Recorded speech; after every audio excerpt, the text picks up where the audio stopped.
from General Steel. That's right. Start saving money every month on renting space from others. Just call 877-25-STEEL to see how General Steel can help you save money. Our 50-year structural warranty buildings are custom designed for your needs and save you a ton of money. Call 877-25-STEEL. Take it from a successful entrepreneur. If you need to expand or start a new business, you need General Steel. Great team and the competitive pricing is the reason I went with General Steel. Call 877-25-STEEL now, and you can get any of our popular quick construction structures, including a 40 by 60 foot building or a 50 by 100 clear span building fast and easy. Call 877-25-STEEL. That's 877-257-8335. 877-25-STEEL.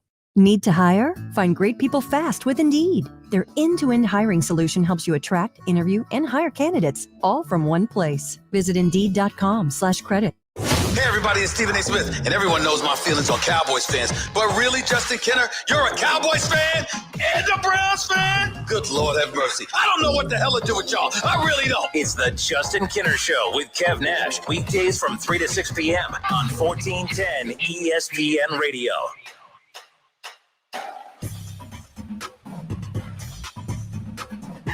Happy Friday, everybody. Welcome in. It's the Justin Kenner Show with Kev Nash, live here on Dayton's ESPN radio station, 1410 Wing AM. Week 2 of the NFL, Week 3 of college football, and can you believe it, Week 5 of the high school football season. And we kick off Week 5 of the high school football season tonight with our ESPN Dayton high school football game of the week. The Wayne Warriors bringing in the Miamisburg Vikings. And, of course, the Hall of Fame class for Wayne tonight will be introduced as well. So that's pretty exciting. Already at the halfway point of the regular season. Unbelievable. Mr. Kev Nash, welcome, of course. What up, Doe? By the way, Kev gifted me his old headphones, and I never realized how I could not hear a dang thing until today. There's bass in your voice. There's bass in the music, which means nothing to the listeners, but I feel pretty good right now. I got kind of tired of seeing the one in your ear, the other one dangling. The other one had the wire hanging out. And the other day, I was like, I tried to put the cap back on, which is coincidentally enough, we're going to open up the show with cap or no cap here in a moment. But put the headphone in the other day, and all of a sudden it started like popping and then zapping my ear. And I'm like, I'm about to electrocute myself live here on the air. So I took that out. But what people do for their jobs. Oh, yeah. But I'm pretty sure our company would buy us new headphones if we asked. I wonder if that's a workers' comp situation. Don't fire me before they give me workers' comp. Fun fact, I had a workers' comp suit when I was in high school. I used to work at a restaurant, and I was cutting bread, and I cut my thumb. I'm sure nobody can see the scar anymore, but it's a scar there on my thumb. I almost cut my whole thumb off, and I got a little piece of change. Yeah. Out of the 17 years old, hot $500 check in my pocket. $500 for a simple paper cut. No, bro. It was like probably about bleeding out. Probably like 4 or 5 stitches. Oh, nearly a flesh wound. Still operational. All right, but happy Friday. Cap or no cap today. Jeff Gilbert, Dayton Daily News, will preview Week 5 of the high school football season. Coming up an hour from now, top of the hour, of course. We're going to give you our upset alert picks coming up here around the corner as well, not just in the NFL, but college football as well. I used to think the upset alert segment was stupid for college football because upsets don't happen, but I'm kind of recharged right now after last week with, of course, Marshall taking out Notre Dame, and then, of course, Appalachian State doing what they do best once every 15 years, first Michigan, and now Texas A&M. So we'll give you our upset alert picks coming up around the corner. But, Kev, let's go ahead and start off the hour with what we always like to call cap or no cap. Cap or no cap, and, of course, today's cap or no cap will feature all Bengals, all Browns as we head into Week 2.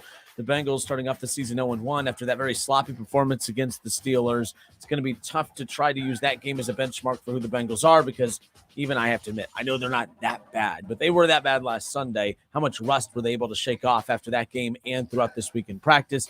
And then you got the Cleveland Browns, who it was ugly, but they put up 28 points and were able to win the game. That's the thing, too. I thought it was a hideous offensive game, but I'm like, they did put up 28 points. I think 5 times last year they were not able to put up more than 20 points in a game. So if that's a bad offensive game for this offense is 28 points, I will take it. So we're off and rolling. Cap or no cap? Kev Nash, after giving up 7 sacks in Week 1 versus the Pittsburgh Steelers, the Cincinnati Bengals offensive line will protect Joe Burrow this week, and he'll be sacked no less than 3 times versus the Dallas Cowboys. Cap or no cap? 3 sacks or less? No cap. No cap. I think that The Pittsburgh Steelers have a unique defense that causes a ton of problems. And also they have this dude named TJ Watt out there who causes havoc, who also have Cameron Hayward who causes havoc. Yes, the Dallas Cowboys have Micah Parsons. I think Michael Parsons will probably get 2 of those sacks, but I think they will hold the Dallas Cowboys under 3.5 sacks.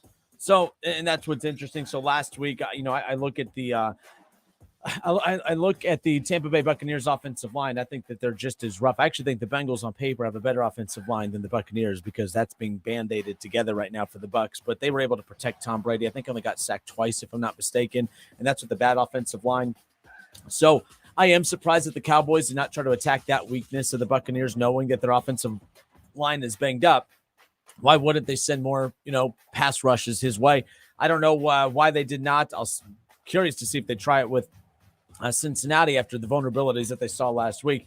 But I'm going to say no cap as well. I think that he's going to get sacked 3 times at the most. Mm-hmm. I'm just going to give the number. I think 3. I think he gets sacked 3 times, which, by the way, you do that, 3 sacks a game, for the first 10, I mean, that's at 30. And you're talking about, that's still not good. If you know what I mean? Like if you get sacked 3 times a game, that's going to put you around that 45 to 50 range. And when it's all said and done after a 17 game regular season, but I think 3 sacks, that's at least more than a half, sack improvement from a week ago. So I don't know if that's considered protecting him, but I do think you're going to see improvement from the offensive line. So no cap for our number 1.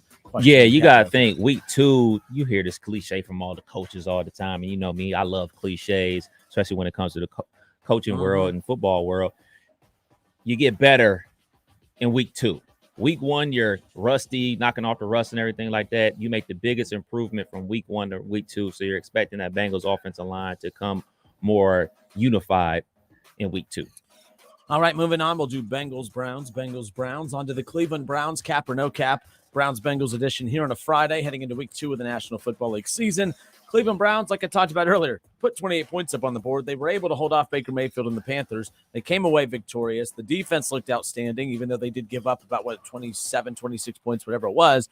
But, they have another average to below average. Some say bad team, although I kind of like the youth on the Jets roster. They kind of make me nervous a little bit, to be quite honest. But Browns heavily favored in this one, should win this one. Had Mike Greenberg on the show earlier in the week, and I told him I was a little worried about his Jets, to be honest, and he said I had nothing to be worried about. He said there is not one scenario out there that he can imagine that the Browns come away victorious. So cap or no cap, Kev, the Cleveland Browns will be 2-0 after this week 2 showdown with the Jets. No cap. The Cleveland Browns are going to win this game.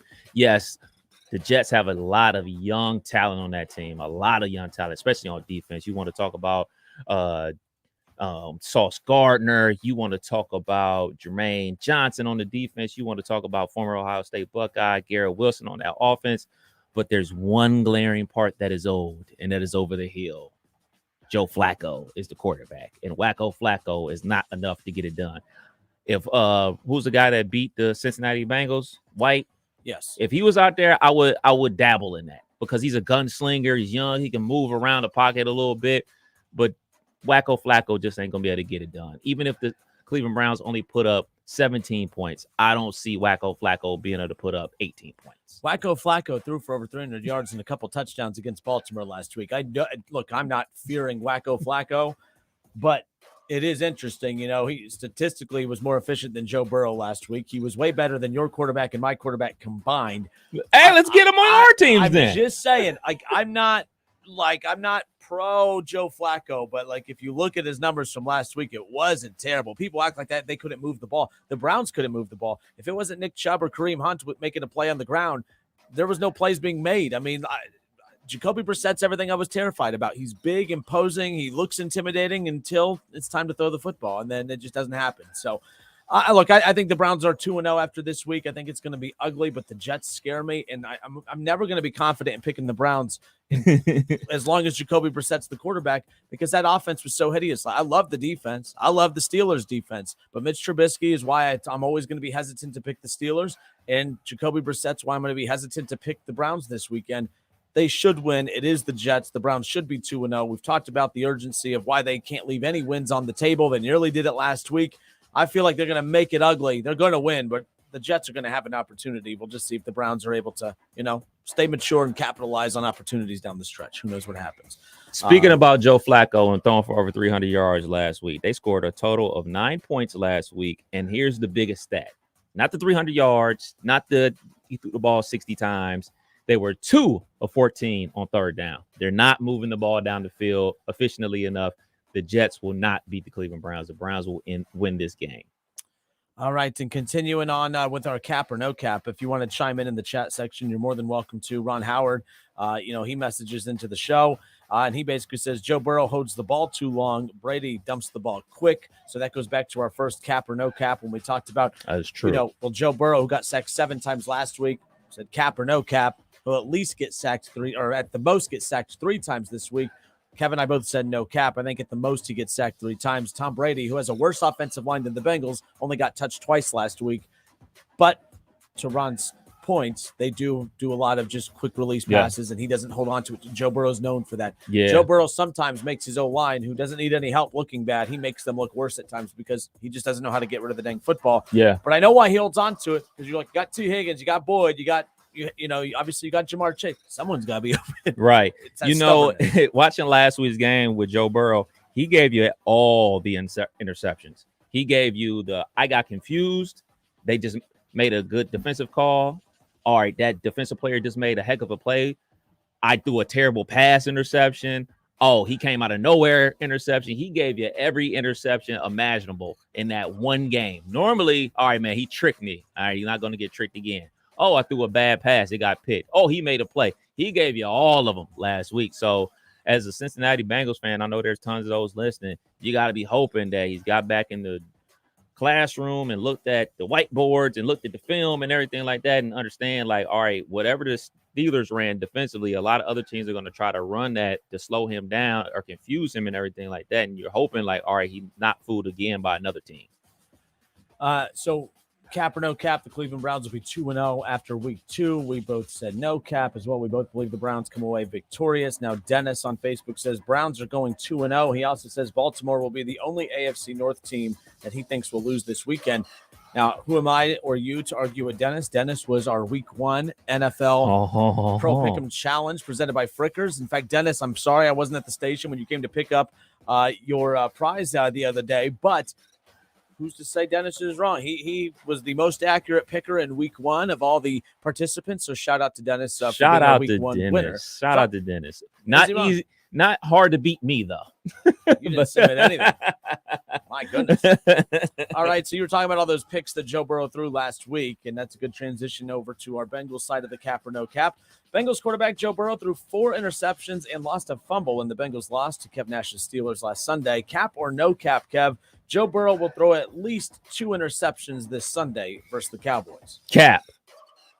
He's only going to throw 1. I'll limit it down to 1. Look, man, after a performance like that, normally very good players and teams bounce back. It's like there's all this big rumors about what's going on with Alabama. Normally, after they have a close call, they end up steamrolling everybody for a good 3 or 4 weeks. I'm expecting the same thing from Joe Burrow. From that performance, he knows he's the reason why his team lost.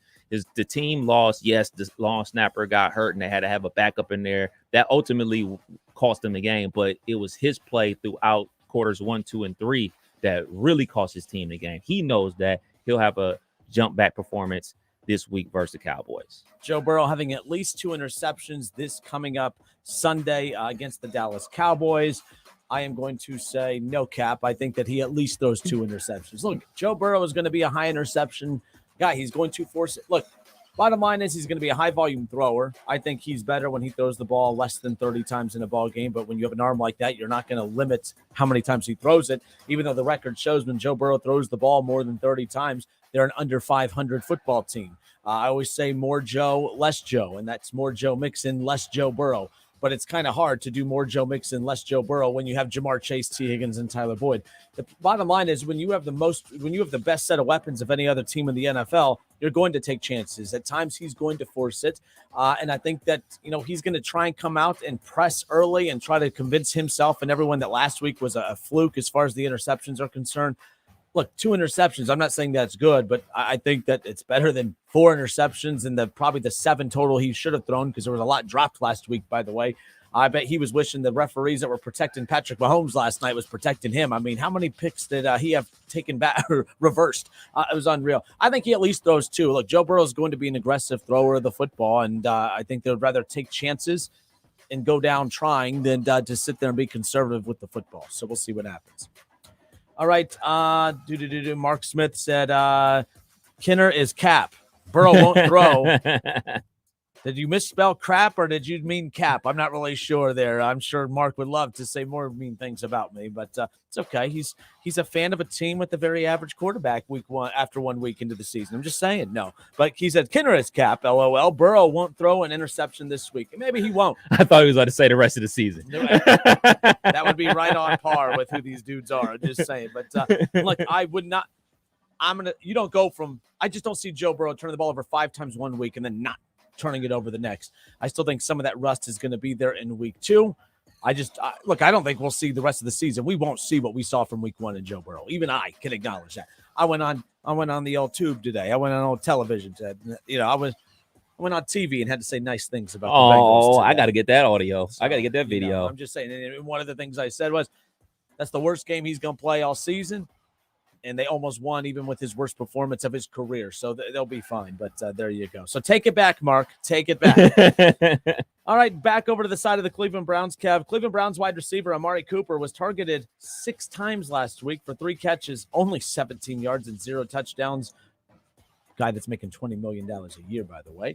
Cap or no cap, Amari Cooper will have more than 75 receiving yards and at least 1 touchdown this Sunday against the Jets. Cap. They're going to do what they do. They're going to feed Nick Chubb. They're going to feed Kareem Hunt. And that's how they're going to win this football game.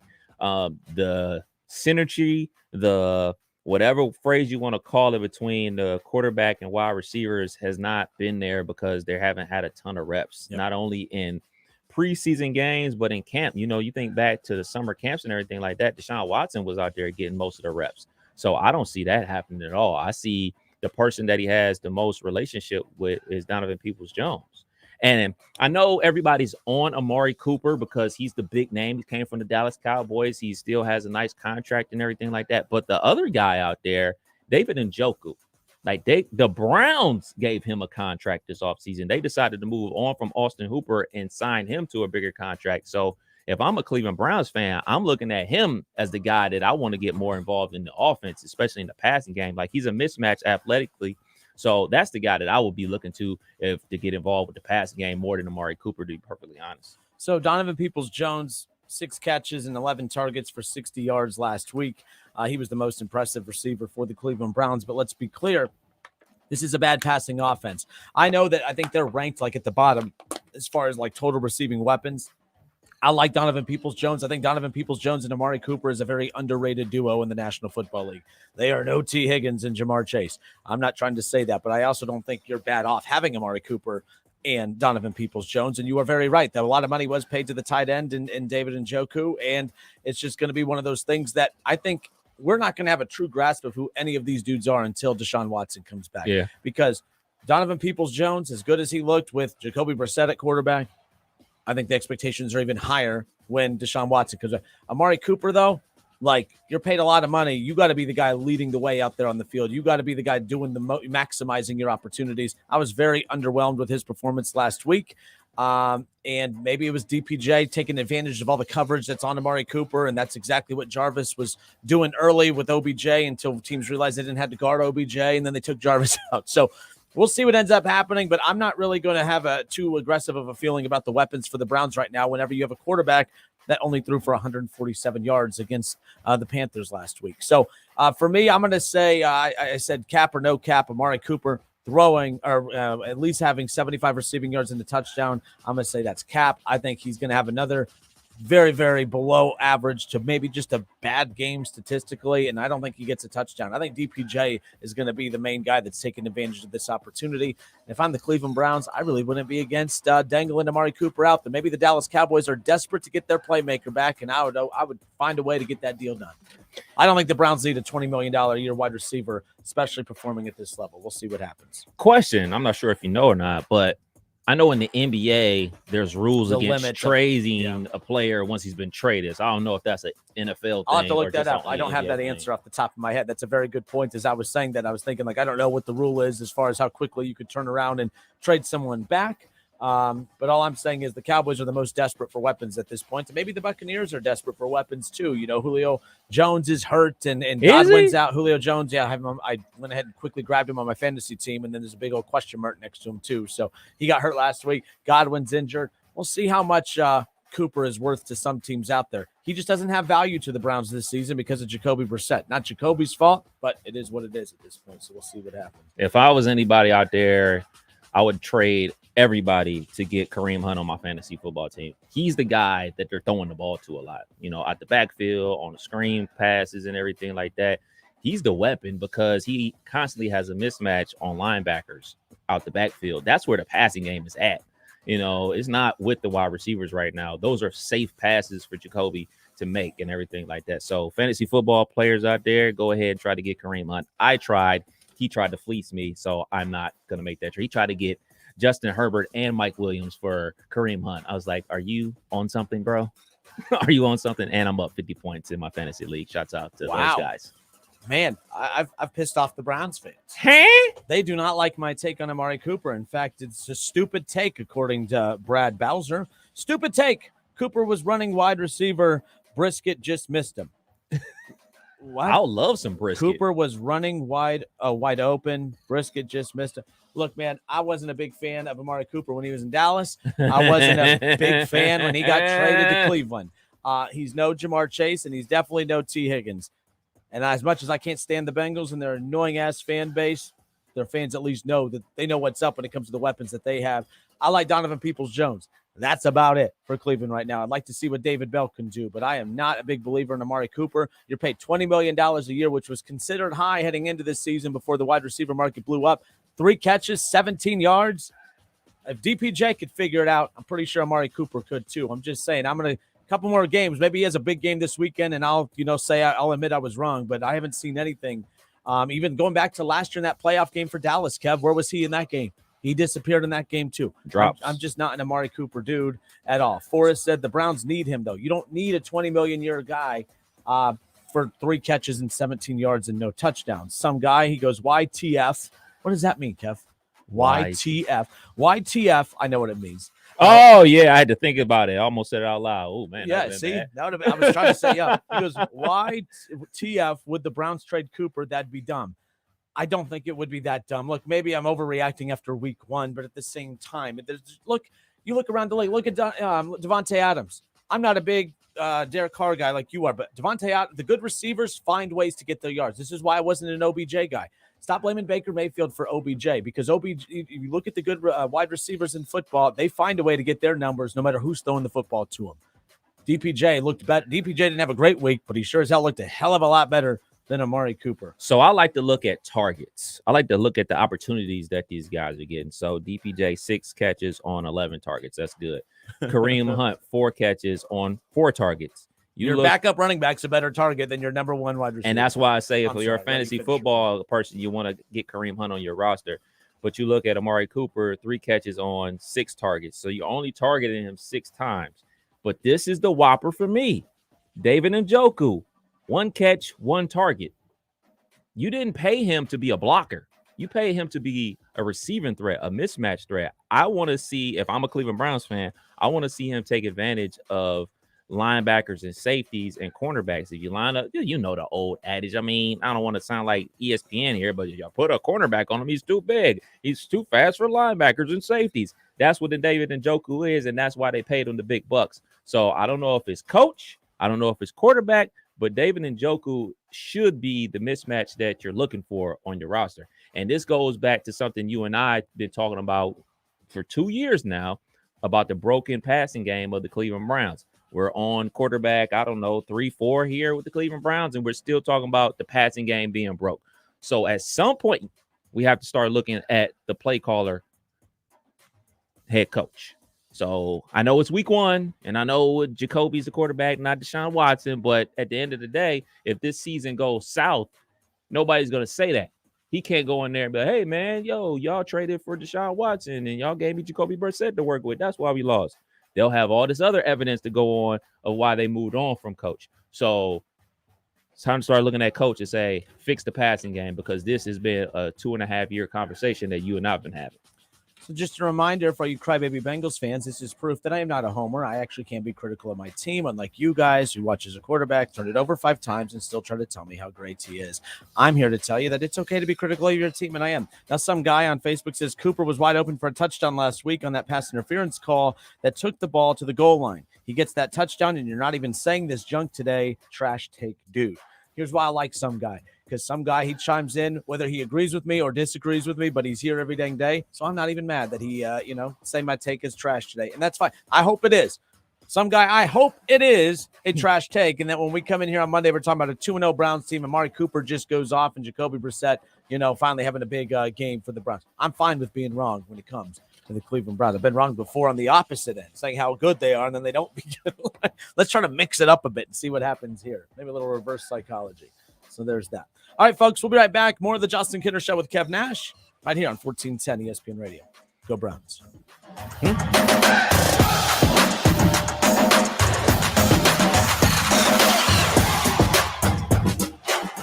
It's the Justin Kinner Show with Kev Nash. Justin, you're awesome, baby. Right here on 1410 ESPN Radio. My brother-in-law died suddenly, and now my sister and her kids have to sell their home. That's why I told my husband we could not put off getting life insurance any longer. An agent offered us a 10-year, $500,000 policy for nearly $50 a month. Then we called SelectQuote. SelectQuote found us identical coverage for only $19 a month, a savings of $369 a year. Whether you need a $500,000 policy.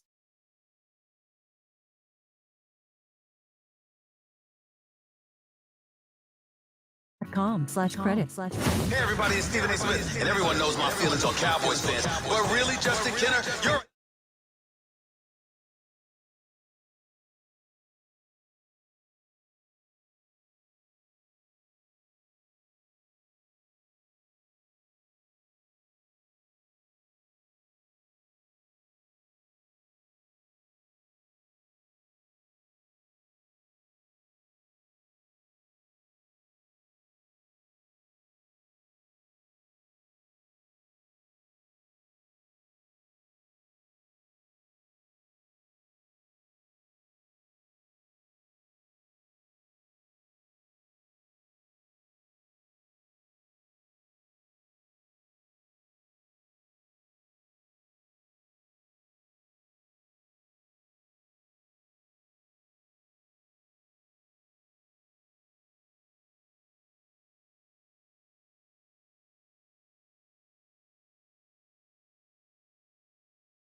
Since 1993 and hold an A+ rating with the Better Business Bureau. Lance Roofing and Siding, 8460 Dayton Springfield Road in Fairborn. Call for a free estimate at 864-2722. That's 864-2722 or online at lanceroofing.com. It's time for Frickin' Football. Frickers has a way to make this the winning season. Try a Frickin' Chicken Taco, Grilled Chicken Taco, or Mississippi Barbecue Taco for a limited time. Enjoy a 48-ounce personal pitcher of domestic draft beer. I like this kind of party. I like this kind of party, baby. All the games of college and the NFL at the place that leads the way with inflation-busting prices, everyday values, and where kids eat free. The home for fun, food, sports, and spirits. Frickers. At the Montgomery County Veterans Service Commission, we help veterans and their dependents navigate the process of applying for benefits administered by the VA. We can assist with VA claims, pensions, and a variety of benefits, including emergency financial assistance, transportation, and legal services. If you are a veteran or a spouse of a veteran, a wide range of services may be available to you, always at no cost to the veteran We are honored and proud to serve all Miami Valley veterans. Contact us today at 937-225-4801. Need a U.S. passport? We can help. Hi, this is Mike Foley, your Montgomery County Clerk of Courts. Visit one of our convenient auto title locations in Huber Heights, Clayton, Downtown, Moraine, and Centerville. Make us your first destination before you travel abroad. No appointments ever needed. We do passports.com for more info. Cordell Transportation is now hiring Class A CDL drivers with a $5,000 sign-on bonus. Home daily dedicated lanes, no-touch freight, new equipment. Apply online at CordellTransportation.com. Cordell Transportation, driven to succeed. Hi, this is Eddie Sorrell, Body Shop Manager at Germain Honda of Beaver Creek. Our technicians have over 125 years of total experience. That means we can repair.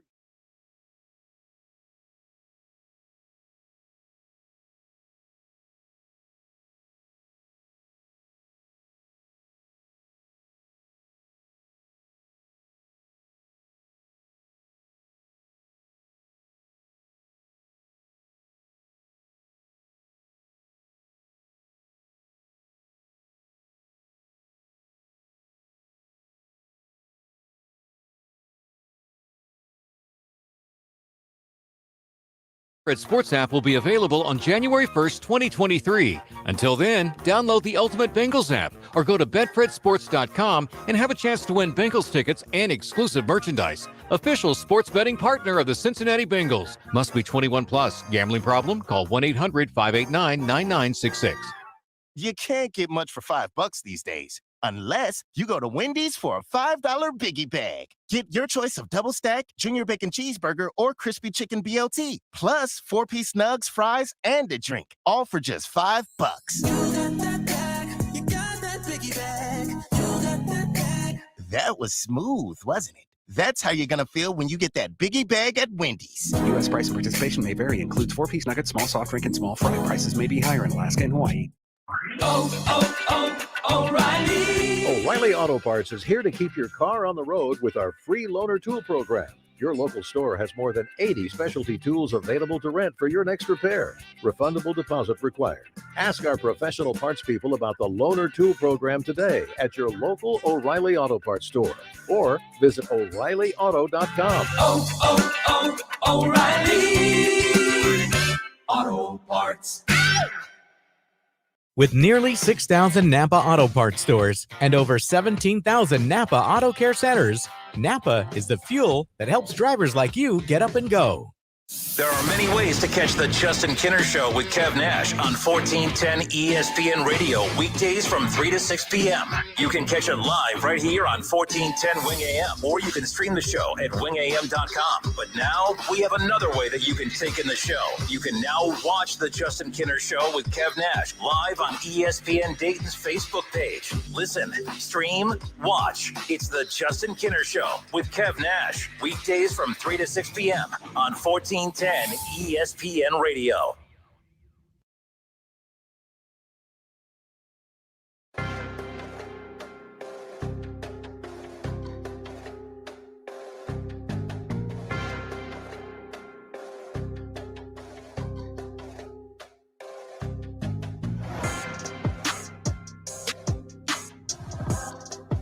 And we are back. Justin Kinner, Kev Nash with you here on Dayton's ESPN radio station, 1410 Wing AM. I'm Justin Kinner. He's Kev Nash.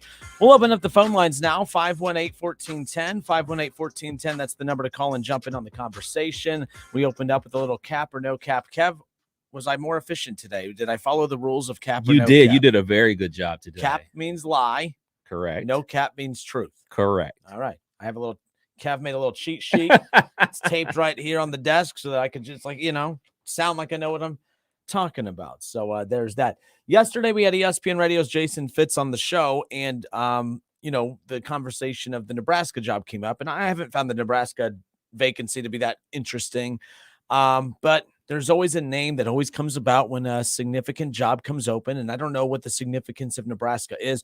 One point I tried making yesterday, Kev, on the show was that Nebraska, for those who are trying to downplay the significance of that opening, I think one thing we're forgetting is right now when you talk about prime real estate, Nebraska may not have been prime real estate a year ago or 2 years ago, but when you look at all the reshuffling of college athletics right now, and you think of all the unknowns, there are not many knowns out there. But you want to know what some of the few knowns are? The SEC and the Big Ten. If you are an SEC team or a Big Ten team, you are as good as golden. You are as protected as any program out there. You're fine. If you are in the ACC, your future is unknown. If you're in the Pac-12 or the Big 12, your future is unknown. And I think because of that, Nebraska becomes a very sought-after job. Guys who are at positions right now, like if I'm a Brent Venables, which I don't think he's going to do this, but I'm at Oklahoma. It's a great job. Nebraska seems a little bit more interesting. Why? Because their future is known. They have money coming in left and right, and that's even with all the uncertainty of the future of their program. I'm just throwing out a name. I don't actually think that that's a name that'll pop up. But you never know. I think sometimes you could have a name out of nowhere that could come up in these conversations, because do you want to take a chance of continuing to go downstream with the program that's in a conference that there is no knowns for at this point? The ACC, we have no future media rights deal for them, or the Big 12 or the Pac-12. There's so much unknown out there. The Pac-12 is losing USC and they're losing UCLA. Do you want to be a coach on a Pac-12 team right now that you're sitting there and you're like, well, I would hope that we're one of the teams that are absorbed by the AC or by the SEC or the Big 10. And then you find yourself on the outside looking in. What if you're a guy like Herm Edwards? What if you're a guy like, you know what I mean? Like some of these guys that are like, well, there's more job security at Nebraska and there's more money at Nebraska and they're desperate right now. So maybe this could be an interesting move. Bottom line is I think that the Nebraska job is way more interesting than what people are giving it credit for, just because of the conference that they play in. And I think that the same goes for Rutgers or anybody else. Those programs may not be that interesting, Kev, but the conference that they play in is. And I think that other teams, other coaches, whether they're unemployed or employed or doing media at the moment, I think Nebraska is a lot more interesting than if it would have opened even a year ago. You and I kind of differ about that. But to your point, for teams that are on the outside looking in, think back to 2013. That's when conference realignment, that's when Syracuse joined the ACC. That meant that teams like Cincinnati, who were a part of the Big East, looking for somewhere to go, they thought like, oh, I was going to end up in the Big East. Nope, you ended up in American. Teams like UConn, who have a relationship with the Big East, and was like, okay, our biggest rival, Syracuse, is going to the ACC. Y'all going to scoop us up too, right? Nope, they ended out in limbo, in no man's land. So when you're a part of those programs that end up on the outside looking in, don't think it can't happen to you. Yes, it can't happen to an Ohio State. I know that's mainly our focus here, but you know, when we're talking about other programs being on the left side, outside looking in, we've seen storied programs be watchers. We've seen that. So to your point, that's something that just happened to those other schools. As far as Nebraska is concerned, we talked about it yesterday with Fitzy, is how far are you willing to go? What are you willing to do to win? Are you willing to roll the dice on a coach that has a little sketch behind them, but has the reputation of being able to go out there and recruit and get the players that you need to get wins and everything like that? Everybody out there wants to be holier than thou. Everybody wants to say, oh, man, my program is squeaky clean and we win. Well, that's not reality. You know, every program out there that wins and wins at a high level has a little dirt to them. And even though NIL is legal now and all that type of stuff, there's still a little bit of smudge that goes on with a lot of these programs. So it's how far are you willing to go to get these wins that you desperately want? You want to be not only relevant, you don't want to just be relevant. I mean, relevant is top 25, right? I think that's a fair situation to call it. That bar moves program by program, yeah. But yes, I mean, at the very least, if a bad year is, we finished 17th in the country that year, that's probably the ground level for what's acceptable, as opposed to, some of the others, when you're losing 3, 4, 5 games a year, that's unacceptable. Right. So that's how the program was under Bo Pelini. They were still relevant. They were still in the top 25, got some good matchups, had some good contests. And since then they have fallen off a cliff. They have not been relevant. They have not been ranked. They have not been anything to think about. There's been no primetime sniff around them at all. So do you want to get back to that point? Because I think there's plenty of coaches that can get you back to that point. But do you want to be playing with the big dogs? Do you want to be a part of this? Do you want to be a part of the Alabama, Georgia, Ohio State conversation again? There are only a handful of coaches out there that can get you to that place quickly. I think there's other coaches that can get you back on track or even potentially get you back to the elite of the elite. But it's shown that you don't have the patience to do so. So if you don't have the patience to wait to get you to the elite level, that means one, you're going to have to open up the bag and go pay a exorbitant amount of money, not only to buy out Frost's contract, which you've already done, which you could have saved a lot of money on if you waited 2 more weeks. But now you got to go convince another coach to come to you and pay him a ton of money, then pay his assistants a ton of money to come to your program. So this is going to tell us what they really are about. Are they really about trying to win? Because, they can hire anybody. I mean, there's a ton of people out there that are qualified to be head coaches at the collegiate ranks, but are there a ton of coaches out there that are proven commodities that are able to bring in the talent? Because that is what really matters, is the talent. And to your point that you talk about with coaches, the coaches are the guys that convince the talent to come to the school. So if it's Urban Meyer, if it's Bob Stoops, if it's, I don't know, name your legendary head coach with a lot of cachet. I mean, shoot, we're even to the point now that we can't even only think about coaches that are on the outside looking in, that are hosting on TV, that have big names. USC has shown us that it don't matter if you're at Oklahoma, another story program. If we want your coach bad enough, we'll pay him enough money to leave that story program to come to our story program. So I don't think any coach out there is off limits right now.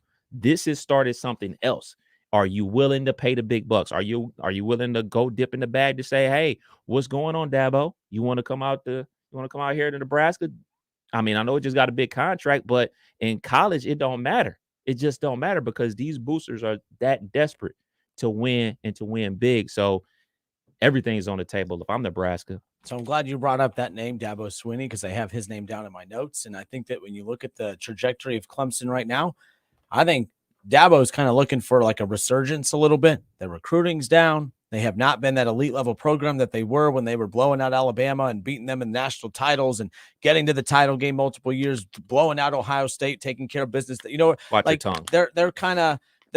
They've cooled off a bit, if you will.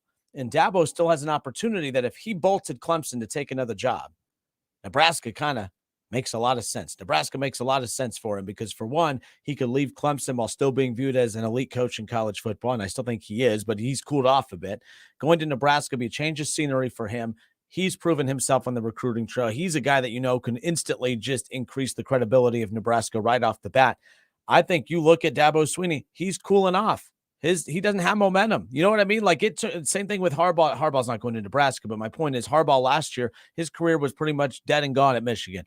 And then they beat Ohio State. Well, I don't know, outside of getting to the national championship or beating Ohio State in the playoff or Alabama in the playoff, outside of doing that, I don't know. And maybe even getting to the playoff. Getting to the playoff might be the only way Dabo saves his, kind of mystique right now.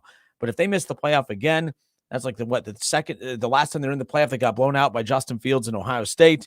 He hasn't been relevant in a few years. All I'm saying is look out for the trajectory of what Clemson does this year, because I think now's the time to bolt Clemson. If they don't have a great year because their recruiting classes aren't that great coming up, this would be the great time to still bolt. You're still viewed as Dabo, and you still have an opportunity to go be looked at as the savior at Nebraska. And I think both create a resurgence for both the program and him. He would make a lot of sense as far as I'm concerned. But I think it all really depends on how Clemson closes out this season. Yeah, it's so funny. Think about it. Clemson won 10 games last year, and we're talking about their afterthought. Because I think they lost, 2 of their first 3 or something like that. Yeah, once September comes and goes and you're no longer a part of the conversation about winning it all or being in the playoff, nobody cares about you, even if you win 10 games.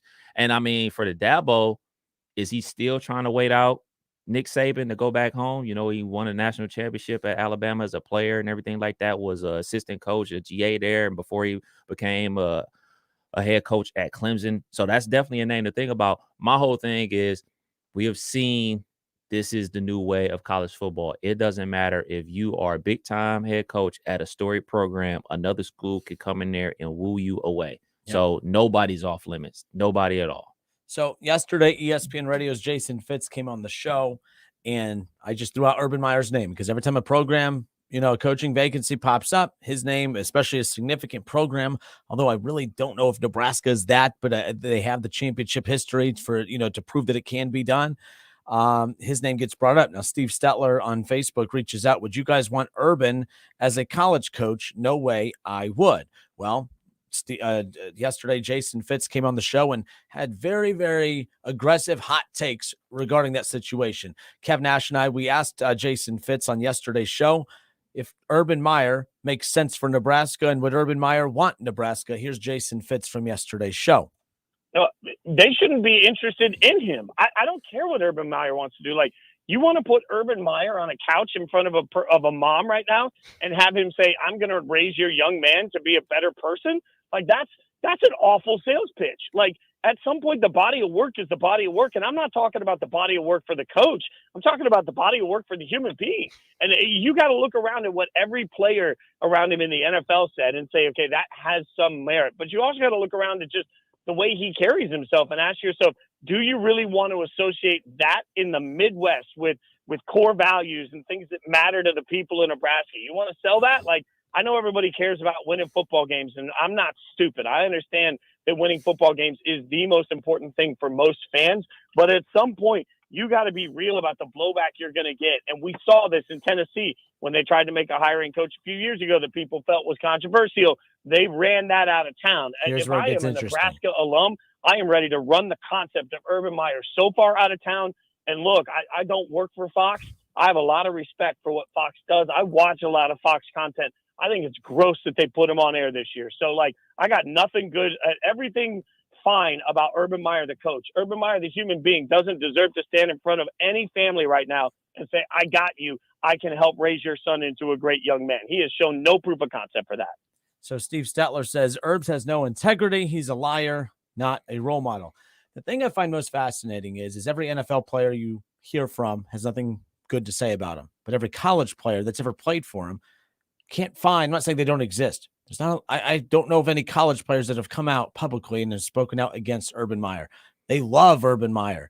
Urban Meyer is the ultimate motivator, and that stuff works in college. That's one reason why they said he wouldn't work in the NFL is because his line of motivation, I don't know, kicking kickers, but his line of motivation just doesn't line up with that in the NFL where you're more managing egos, to where in college, although you're managing egos, you have a little bit more freedom or capability to keep those egos in check. That's not the case in the NFL. I'm just always torn on this because, when people say, oh, he has no integrity and this and that, talk to his former players, talk to former Buckeyes in general, who also have nothing bad to say about the dude at all. It's just very interesting to me. I've never seen a dude that has been so split down the middle. You know what I mean? And I don't even think it's Buckeye blinders. You got to go to the guys that actually played for him. And it's 2022. We can't wait to throw people under the bus. And I can't think of any significant player, Kev, that has thrown him under the bus. And that's what I always find most interesting. Like Jason and a lot of media members, they love going after him. But here is why Nebraska, when Jason talked about that message of, well, how do you sit there and look at sit on a mother's couch and say, I'm going to make your, basically, turn your son into a very well-respected man by coming to Ohio State. I don't think that's the message that Nebraska and Urban Meyer is giving these kids. You want to know what his message is, Kev? Take a listen. Here are some recent Ohio State NFL extensions. How about Taylor Decker, Kev, a 6-year, $85 million deal? Cha-ching. How about Ezekiel Elliott, 6 years, $90 million? Cha-ching. Michael Thomas, remember him? OH. 5 years, $96.2 million. Joey B. No, not that dude. He's not a Buckeye. Talk about Joey Bosa. Joey Bosa, 5 years, $135 million. I'm sorry. There you go. There we go. All right, let's continue going down. Marshawn Lattimore, 5 years, $97.6 million hairs. Denzel Ward, go Browns. He just got a 5-year, $100.5 million contract extension. We're not done. Curtis Samuel, 3-year, $34.5 million. Jerome Baker, 3 years, $34.5 million. Cleveland. How about Corey Linsley? 5 years, $62.5 million. Sam Hubbard, 4 years, $40 million. Von Bell, 3 years, $18 million. Nick Bosa, Terry McLaurin, of course, got their deals. Terry McLaurin, 3 years, $71 million. Folks, that's the message. It's not, oh, man, I'm going to teach you responsibility in this. And to be fair, Urban, has a bad track record with a lot of players that you can, say, hey, they weren't the best human beings. But you know what? All the moms want to hear about and the dads want to hear about is, oh, those are nice numbers. So you have a habit of taking guys who were elite in high school or maybe just okay in high school and turning them into multimillionaires of the NFL. Yeah, son, I want you to go play for Mr.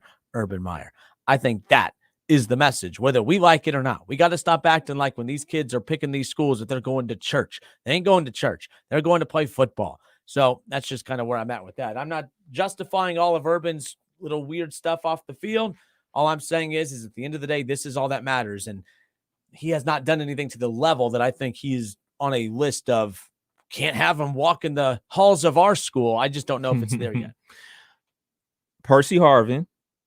Oh, you got a list too? Yeah, no, I'm just saying. Oh, wow. We talk about no, that's fine. I thought you know. No. Percy Harvin got beef with Herbs. Janoris Jenkins got beef with Herbs.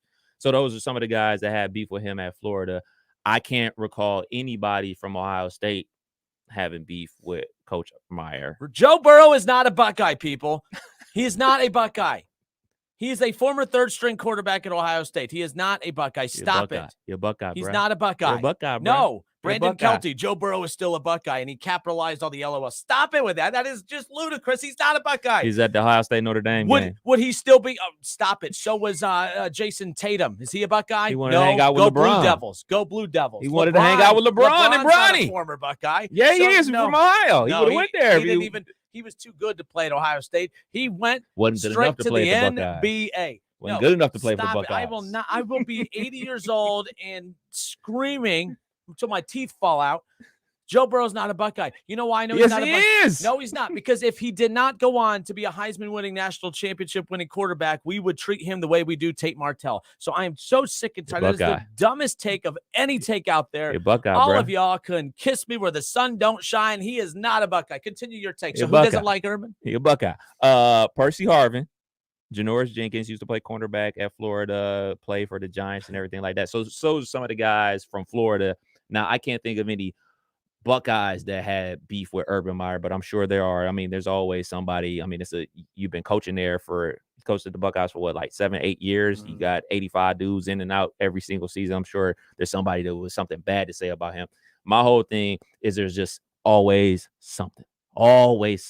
Now, granted, in everyday life, people always have like buzz around them. It just seems like these type of issues constantly follow him wherever he goes. So do you want to put yourself through that headache? Because at some point, these things just can increasingly get worse. I think it's safe to say that they started rumblings, murmurs, action, bad. I think it don't get any worse than what allegedly happened with Ohio State and Zach Smith and everything like that, talking about domestic violence. But I heard his package is going to be delayed in getting to him, by the way. This guy. No, there was a little wreck on the highway. A little wreck on the highway. There were some items that fell out of a semi today. I think they were, I don't know where his new office is, but it wasn't heading to the Woody. That wasn't a joke, but I do see the irony in the name of the building, by the way, but continue. But yeah, so for me, man, I wouldn't want to put my program in that light to say, all right, man, we're going to hire this guy and have that as an added distraction, because, you know, on the press conference day, we're going to all sit up there at the desk and they're going to ask a million questions. And me as an AD, I will have to answer those questions. Like, those are things that I just wouldn't want to deal with right now. There's other good candidates out there. It ain't like he's the only guy out there that has won a national championship, that has able to recruit good players. He's not the only one out there. There's tons of guys out there that you can go after that don't have this amount of baggage with them. So that's why I wouldn't do it.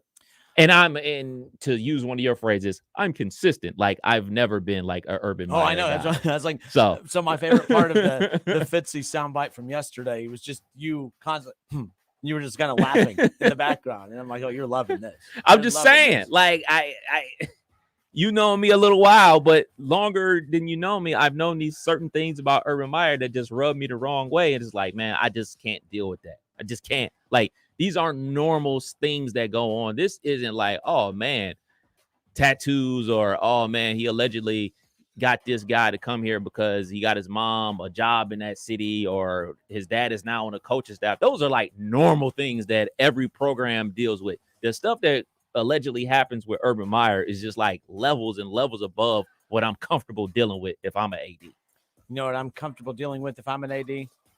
National championships. Titles, baby. Titles. That's what them Cornhuskers need. They need titles, baby. Why'd you give them that accent? You know anybody from Nebraska? They don't talk like that? I don't know. I never met anybody from Nebraska. I know. Actually, one of my good friends, he played on Nebraska's not national championship. The team that lost to Miami, that national championship team that went there, DeJuan Gross, he played cornerback for Nebraska. I think this is BCS era, so this is probably 01. Mm-hmm. He played corner for them. They got blew out, but he had a punt return to the house against Miami. Steve says they don't talk like that, Kev. All right, 518-1410. Oh, no. If you are from Nebraska, I just want you to call in and talk. I want to know what you talk about. I just envision people from Nebraska talking like this. I have corn. no idea. I love corn. I love corn. I love corn flakes. I love corn pops. I love popcorn. I love popcorn. We'll be right back. It's the Justin Kinder Show. With Kettle Kevin corn Nash. tonight. Kettle corn. Come to Nebraska, Urban. In Urban, we trust. Hour 2 of the Justin Kinder Show with Kevin Nash when we come back. Go Cornhuskers. I don't know what they talk about.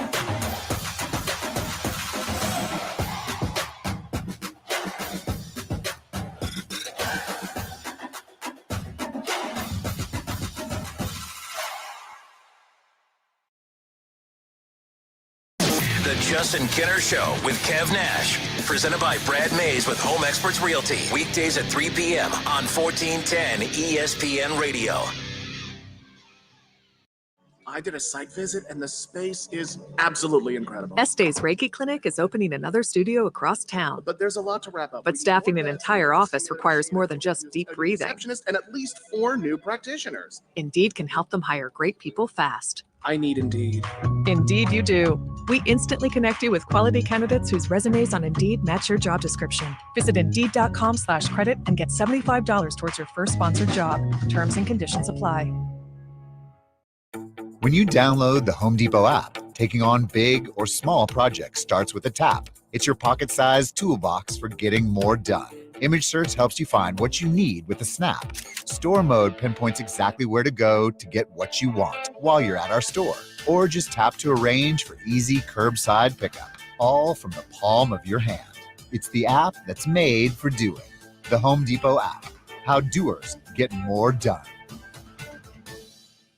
Hungry for a great time, maybe some great food? Then come on down to your neighborhood Submarine House. Try our Philly cheesesteaks, our oven-toasted deli subs, our mouth-watering salads, pizzas, appetizers, and more. And wash them down with a unique selection of craft beers while watching the big game on our big screens. With locations around Dayton, in Columbus, and our newest sports bar in Kettering, you're never far from a Submarine House. Subs, sports, spirits. Submarine House.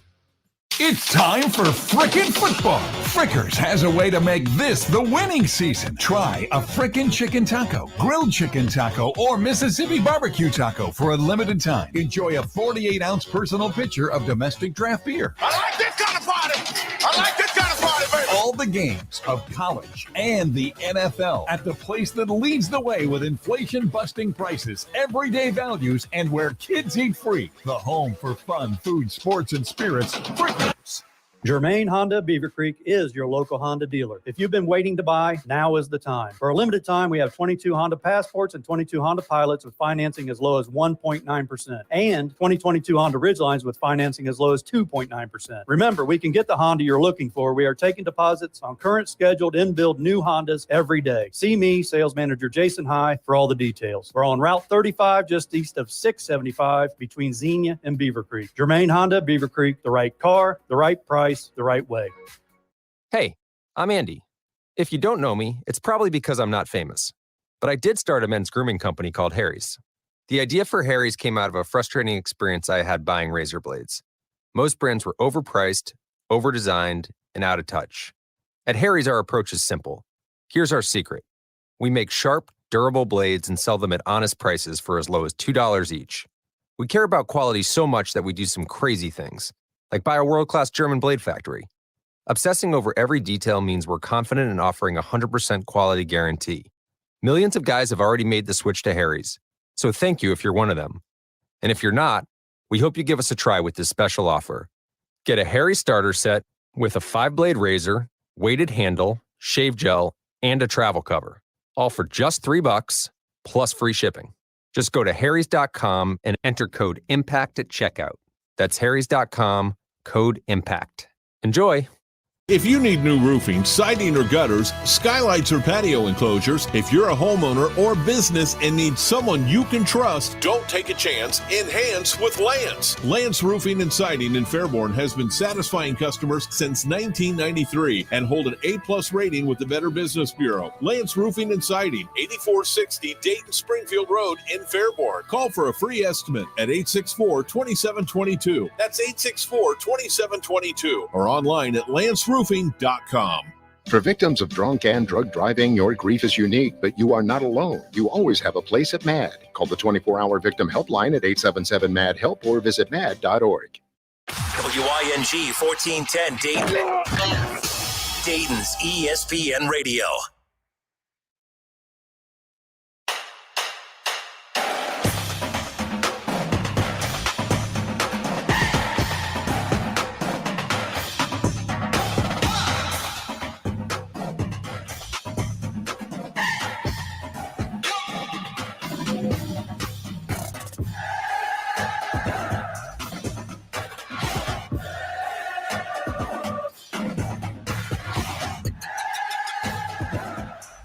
Good news for all y'all folks who just can't stand me, but you love Kev Nash. This Sunday at Frickers on 741 by the Dayton Mall, Kev Nash and Keith Byers will be live at Frickers in Miamisburg on the Sunday morning tailgate show.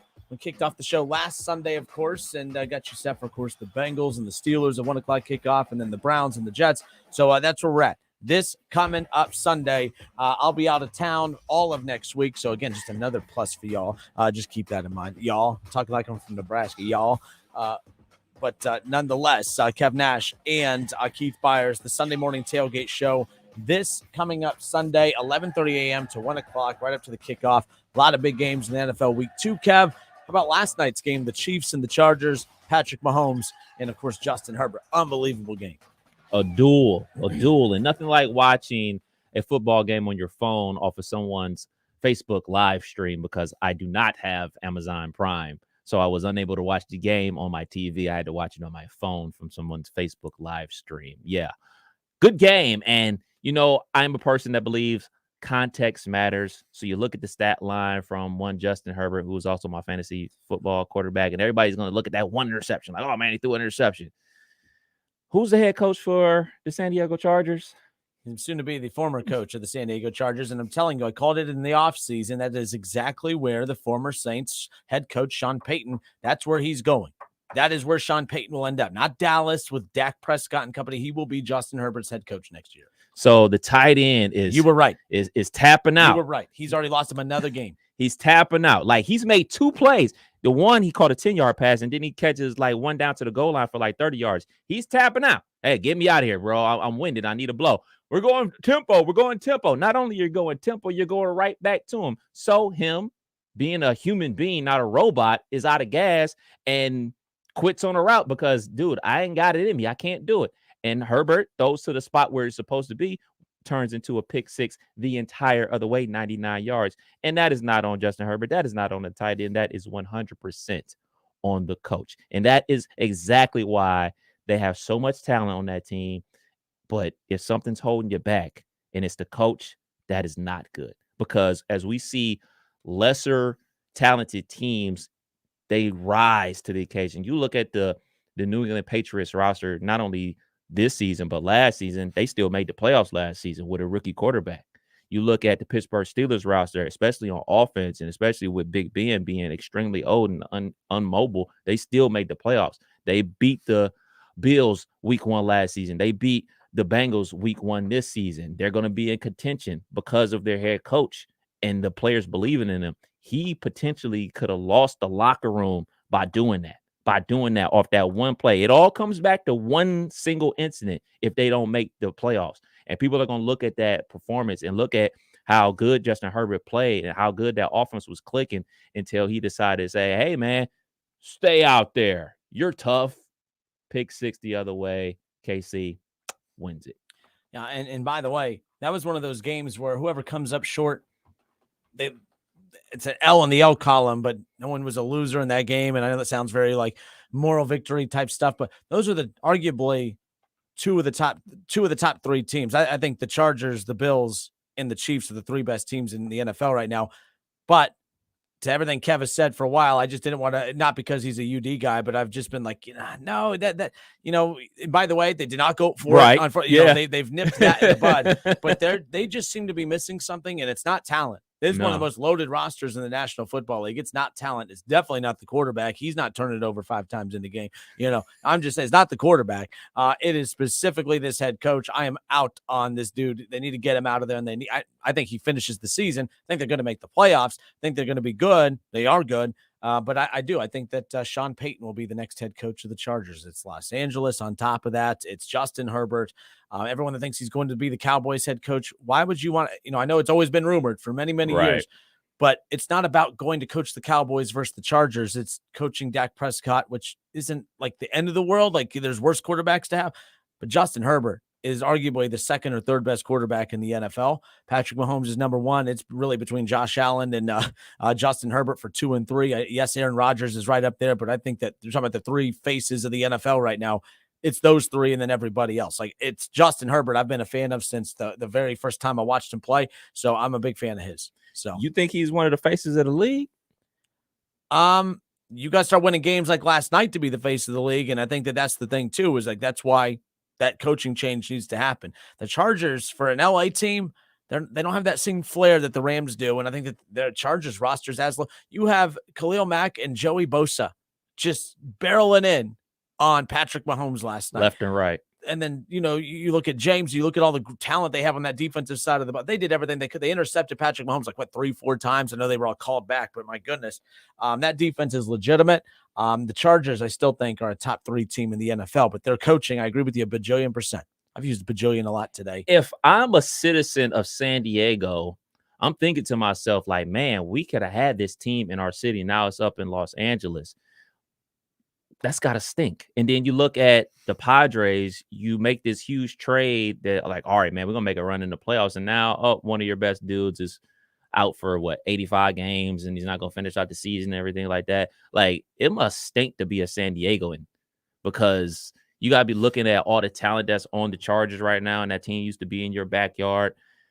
And then, it's just bad. Like, Padres love it. Padre fans, I mean, the Padres are like, that's fine, even though they're just a disaster too, man. Like every time that they make it's just it's unfortunate for that fan base because their franchise is trying to do the right thing. I'll take what the Padres are doing over what's happening in Cincinnati for the Reds any day of the week.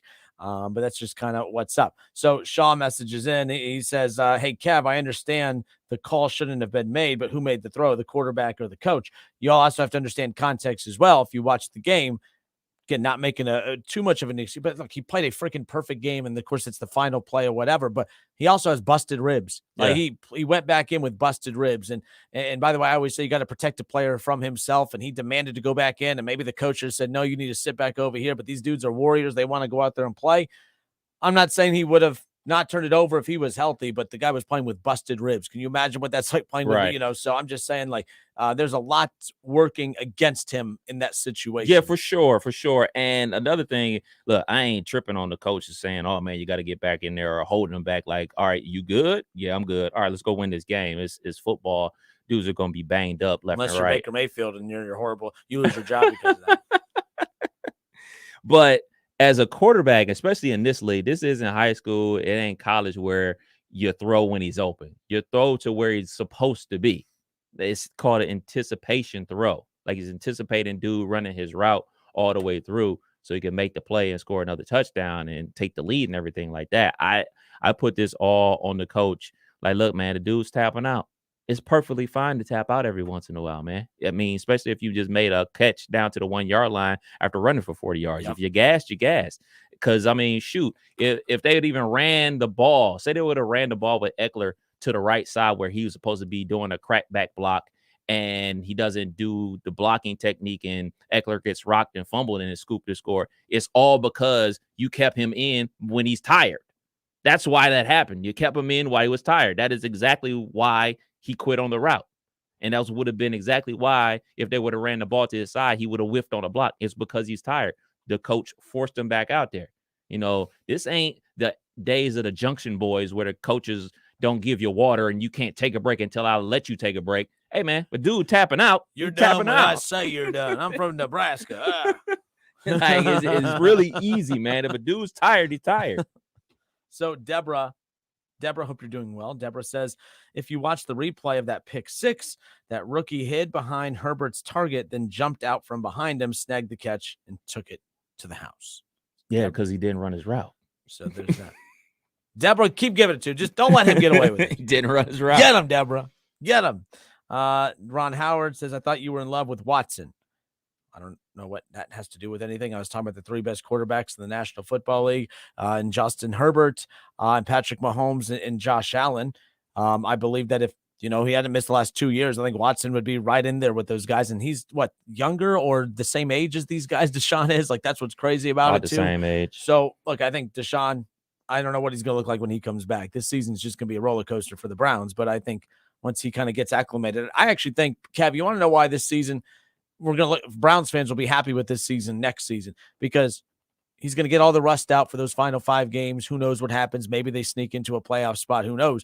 But Deshaun can get all that rust out, get all these games in, go through a full off season without all the pressure on his shoulders of wondering 1 game, 2 games, 6 games, a full season, indefinite suspension. Right. I think big picture, I mean, this could get Deshaun back to where he was before heading into next season. Who knows what he looks like when he comes back? But Ron, he has technically nothing to do with this conversation. I'm talking about right now in the league this second. Those are the dudes right there. So, and we'll see what happens. But Sean says David Shaw, his headphones were stuck on his chin for a minute. Why does that matter to you, Sean? Never mind. I was going to make a joke about his chin, but I'm going to be the bigger person. Here. Wow. Look at you. Look at the maturity levels are increasing with you, young man. Just increasing day by day. Am I on vacation next week or am I suspended for a week? I'm not really sure. I'm trying to maybe I just get my suspension out next week. Call it a day. So, but it is what it is. All right. It's the Justin Kinner Show with Kev Nash here on 1410 ESPN Radio. NFL Week 2 action kicked off last night. The Chiefs over the Chargers. Kev, it is kind of weird that the Chiefs seem to be better without Tyreek Hill. I don't think it's because they're better because he's gone, but they've done about as good a job as any. You look at the Packers, who look like a mess without Devontae Adams. You look at the Cowboys, who seem to be a mess without Amari Cooper. The Chiefs, they seem to be just fine right now. Spreading the wealth. Real quick, I do want to get to Dickie. Dickie, sorry about that, buddy. I almost forgot about you. What's up, man? Hi, Justin. Hi, Kevin. Hey. You sound sick, buddy. No, I'm just a little bit under the, with the allergies. You know what I mean? Okay, I was going to say, so under the weather. Yeah. What did you think of the Bengal game? Boy, they had their chances, didn't they? They had not one. It was like LeBron. Not 1, not 2, not 3. They had 4, 5, and 6 chances. But look, as much as I take, shots at the Bengals, they, if that's their worst game ever, worst coaching performance, quarterback performance, special teams performance, and they still had a chance to win, that's not that bad for them. We'll see what happens. Well, I was, I thought that I didn't know, but do you predict the Browns to win some games this year? You think they'll be okay? I think they'll be okay for the first couple of weeks, but then you get into that stretch where you got to play, you're playing the Bills, you're playing the Buccaneers, you're playing the Bengals and Ravens, all within the Chargers. Coming up, that's just going to be a gauntlet for them with Jacoby Brissett at quarterback. And I think that's a gauntlet even if you have a top 5 quarterback in Deshaun Watson with you. But I like their chances better with Deshaun. But look, they have a chance to start out 4-0. They should beat the Jets. I'm interested to see what that line is going to be against the Steelers next Thursday night. They should beat the Falcons. Chargers will be tough. They should beat the Patriots, but it's going to be that week 7 when they start against the Ravens, the Bengals, the Dolphins, the Bills, the Buccaneers. That little stretch right there is going to be brutal.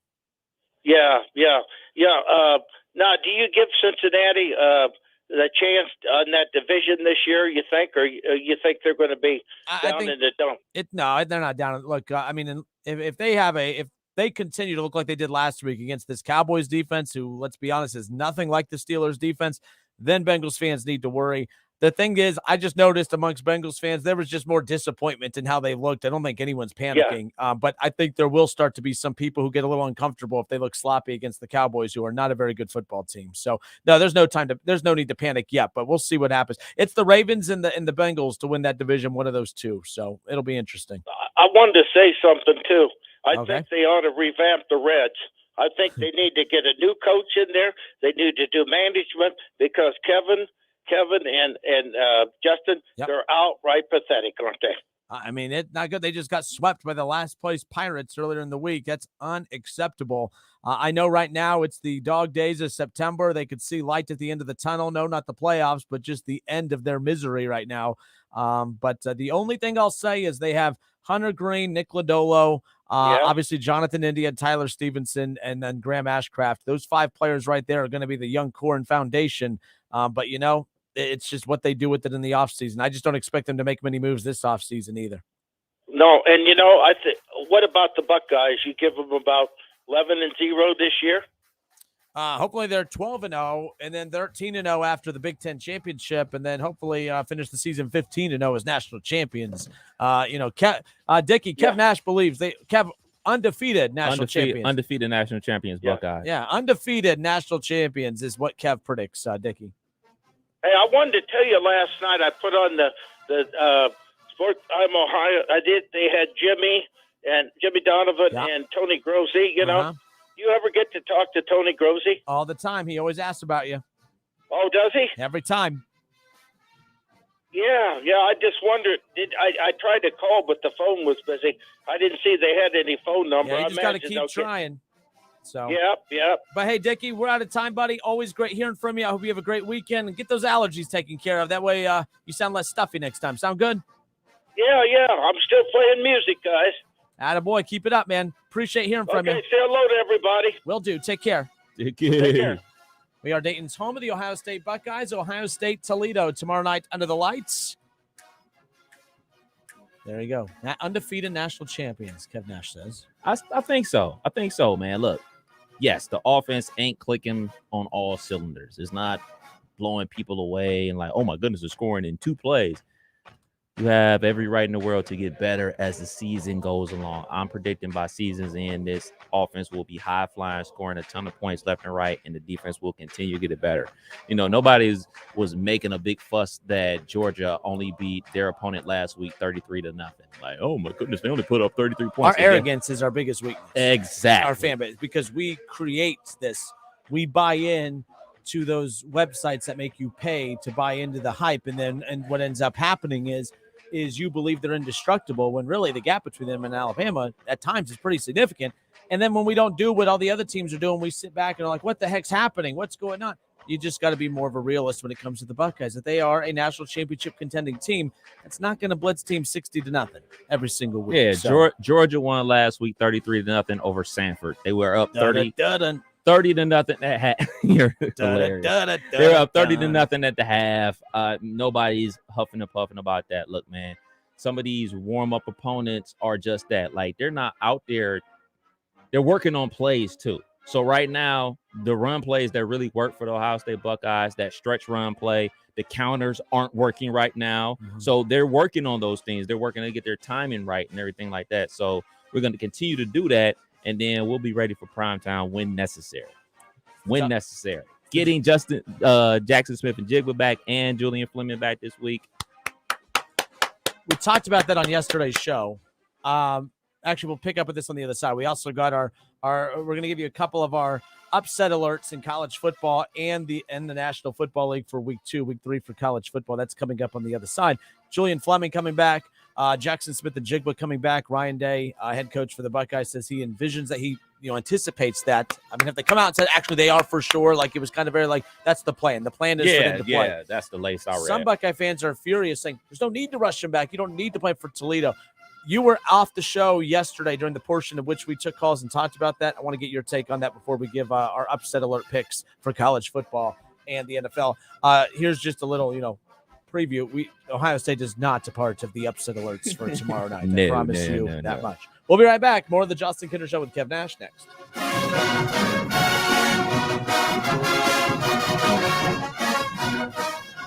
Listen, stream, watch. It's the Justin Kinner Show with Kev Nash right here on Dayton's ESPN Radio, 1410 Wing AM. ESPN 1410 Wing AM weather. The mid-afternoon and early evening will be partly cloudy, a high near 85. Tonight's going to be mostly clear, a low near 62, and tomorrow's going to be clear and sunny, a high near 88. I'm Pete Spivak for 1410 ESPN Radio. Need a U.S. passport? We can help. Hi, this is Mike Foley, your Montgomery County Clerk of Courts. Visit one of our convenient auto title locations in Huber Heights, Clayton, downtown, Moraine, and Centerville. Make us your first destination before you travel abroad. No appointments ever needed. We do passports.com for more info. You can test drive your future career at RTA's interactive hiring event, September 27th at UD Arena. Candidates can get behind the wheel of RTA's big bus or small non-CDL bus to get a feel for what it's like to be an RTA driver. RTA offers great benefits, including state retirement, medical, dental, and paid time off. Join us September 27th at UD Arena from 7 a.m. to noon or 3 p.m. to 7 p.m. RTA, it's not just a job, it's a career. Find more info at iRideRTA.org. Hurry into the Energy Savings Event at Lowe's. Save energy and save money on select major appliances, including Whirlpool energy-efficient appliances. You can also save with a smart thermostat. Right now, select Google Nest Learning thermostats are $60 off. Plus, find other great energy-saving items throughout the store and check your eligibility for rebates in your area to save even more. Don't miss the Energy Savings Event at Lowe's. Selection varies by location. Exclusions apply. Visit Lowe's.com for details. Valid through 9/28. Dell Technologies' semi-annual sale has arrived, and it's time to upgrade to the latest business technology. Save big on laptops and desktops with Windows 11 Pro. Plus, get amazing deals on server, storage, and cloud solutions, as well as top work accessories, including docks, monitors, and more. Dell Technologies recommends Windows 11 Pro for business. Call a Dell Technologies advisor at 877-ASK-DELL. That's 877-ASK-DELL for special business offers during our semi-annual sale. The NFL season is here, and you can get in on all the action with DraftKings, the official daily fantasy partner of the NFL. To celebrate the best time of year, DraftKings is giving all new customers a free shot at a $1 million top prize during Week 1. If you haven't tried DraftKings yet, now is the time. It's simple. Just pick your lineup, stay under the salary cap, and see how your team stacks up against the competition. Nothing adds to the excitement of watching the game quite like having a free shot at a huge cash prize. DraftKings is safe, secure, and reliable. Best of all, you can deposit and withdraw your cash whenever you want. Download the DraftKings app now and use code WING1410. For a limited time, new customers get a free shot at a $1 million top prize during Week 1. Enter code WING1410 only at DraftKings, the official daily fantasy partner of the NFL. Minimum $5 deposit required. Eligibility restrictions apply. Void where prohibited. See DraftKings.com for details. It's time for frickin' football. Frickers has a way to make this the winning season. Try a frickin' chicken taco, grilled chicken taco, or Mississippi barbecue taco for a limited time. Enjoy a 48-ounce personal pitcher of domestic draft beer. I like this kind of party. I like this kind of party, baby. All the games of college and the NFL at the place that leads the way with inflation-busting prices, everyday values, and where kids eat free. The home for fun, food, sports, and spirits. Frickers. At Harley-Davidson of Xenia, the atmosphere is positively electric as we look to the future. Our name may have changed, but Harley-Davidson of Xenia has been locally owned since 1984. Under our new management, the staff in store are buzzing to get you set up for the open road. Whether you're shopping for merchandise, a new bike, or just need some maintenance on your current ride, Harley-Davidson of Xenia is here for you. Visit us online to learn more and to place a reservation on your new bike. hdofxenia.com. Discovering the perfect paint for your home has never been easier with Zinsser Smart Coat from Menards. Plan smart with interactive tools at smartcoat.com. Buy smart in-store or online. And paint smart with an advanced paint and primer in one. Right now, get a gallon of interior flat paint for only $26.68 after 11% off. Good through September 18th. Savings are mail-in rebate. Some exclusions apply. See store for details. Save big money at Menards. Welcome back to Ohio's newest game show, Beat the Stigma. Final question. Drug addiction is often the result of what? A, genetics, B, mental illness, C, traumatic experiences, or D, all of the above. Beth. E, none of the above. There's no E. Ooh, changing my answer to because they don't know right from wrong. That's a stigma, and that's what we're trying to beat. I'm sorry, you did not beat the stigma. Ohio, challenge what you know about addiction at beatthestigma.org. Orangutans. They're beautiful, playful, and majestic, and disappearing. Every day, as many as 20 orangutans vanish. They starve to death when their homes are destroyed or are killed when they stray into villages in search of food. International Animal Rescue is fighting for the survival of the critically endangered orangutan, but we can't do it without you. Please visit internationalanimalrescue.org and help us save orangutans before it's too late. That's internationalanimalrescue.org. Yeah, I'm so stressed. Our business is growing. We've got people all over now. Uma. What is that? Meditation? I'm recommending Uma and their all-in-one phone, video, and collaboration solution. Uma? Yep. Switching to Uma is a cinch. Just $24.95 per month per user, plus taxes and fees. Uma. Now you're feeling it. Visit Uma.com. That's OOMA.com to learn more. Uma. Smart communications for the smarter business. Wendy's $5 Biggie Bag is a deal worth celebrating. Your choice of a double-stacked junior bacon cheeseburger or crispy chicken BLT plus 4-piece nugs, small fries, and a small drink, all for $5. Which price and participation may vary. We are Dayton's home of the Ohio State Buckeyes. Down the sideline to the 10 and drags a defender in the end zone for a touchdown. Jackson Smith-Njigba, a 50-yard scoring strike from C.J. Stroud. He'll hit the Purdue 40. Down the left side to the 30. Henderson to the 20 to the 10. And into the end zone goes Henderson. Don't miss the Buckeyes all season long, right here on 1410 ESPN Radio and on 92.9 Jack FM. Go Bucks!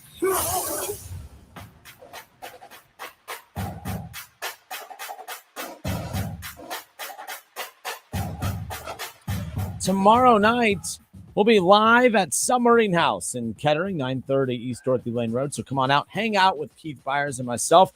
We'll be watching the game all the way throughout the first half. We'll actually be going live throughout the pregame starting at 5:30, walking you right up to kickoff at 7 p.m. Ohio State and the Toledo Rockets. Kev, one thing in previewing this matchup, sometimes, I know hosts want to try and hype up the matchup. This is a big matchup, but it's not.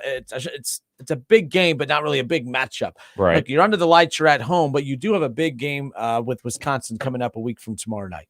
And you're without Julian Fleming to start the season. Obviously, you were without last week Jackson Smith-Njigba, so they're in a position now. And we'll go ahead just to throw the Buckeye music behind it. Why not?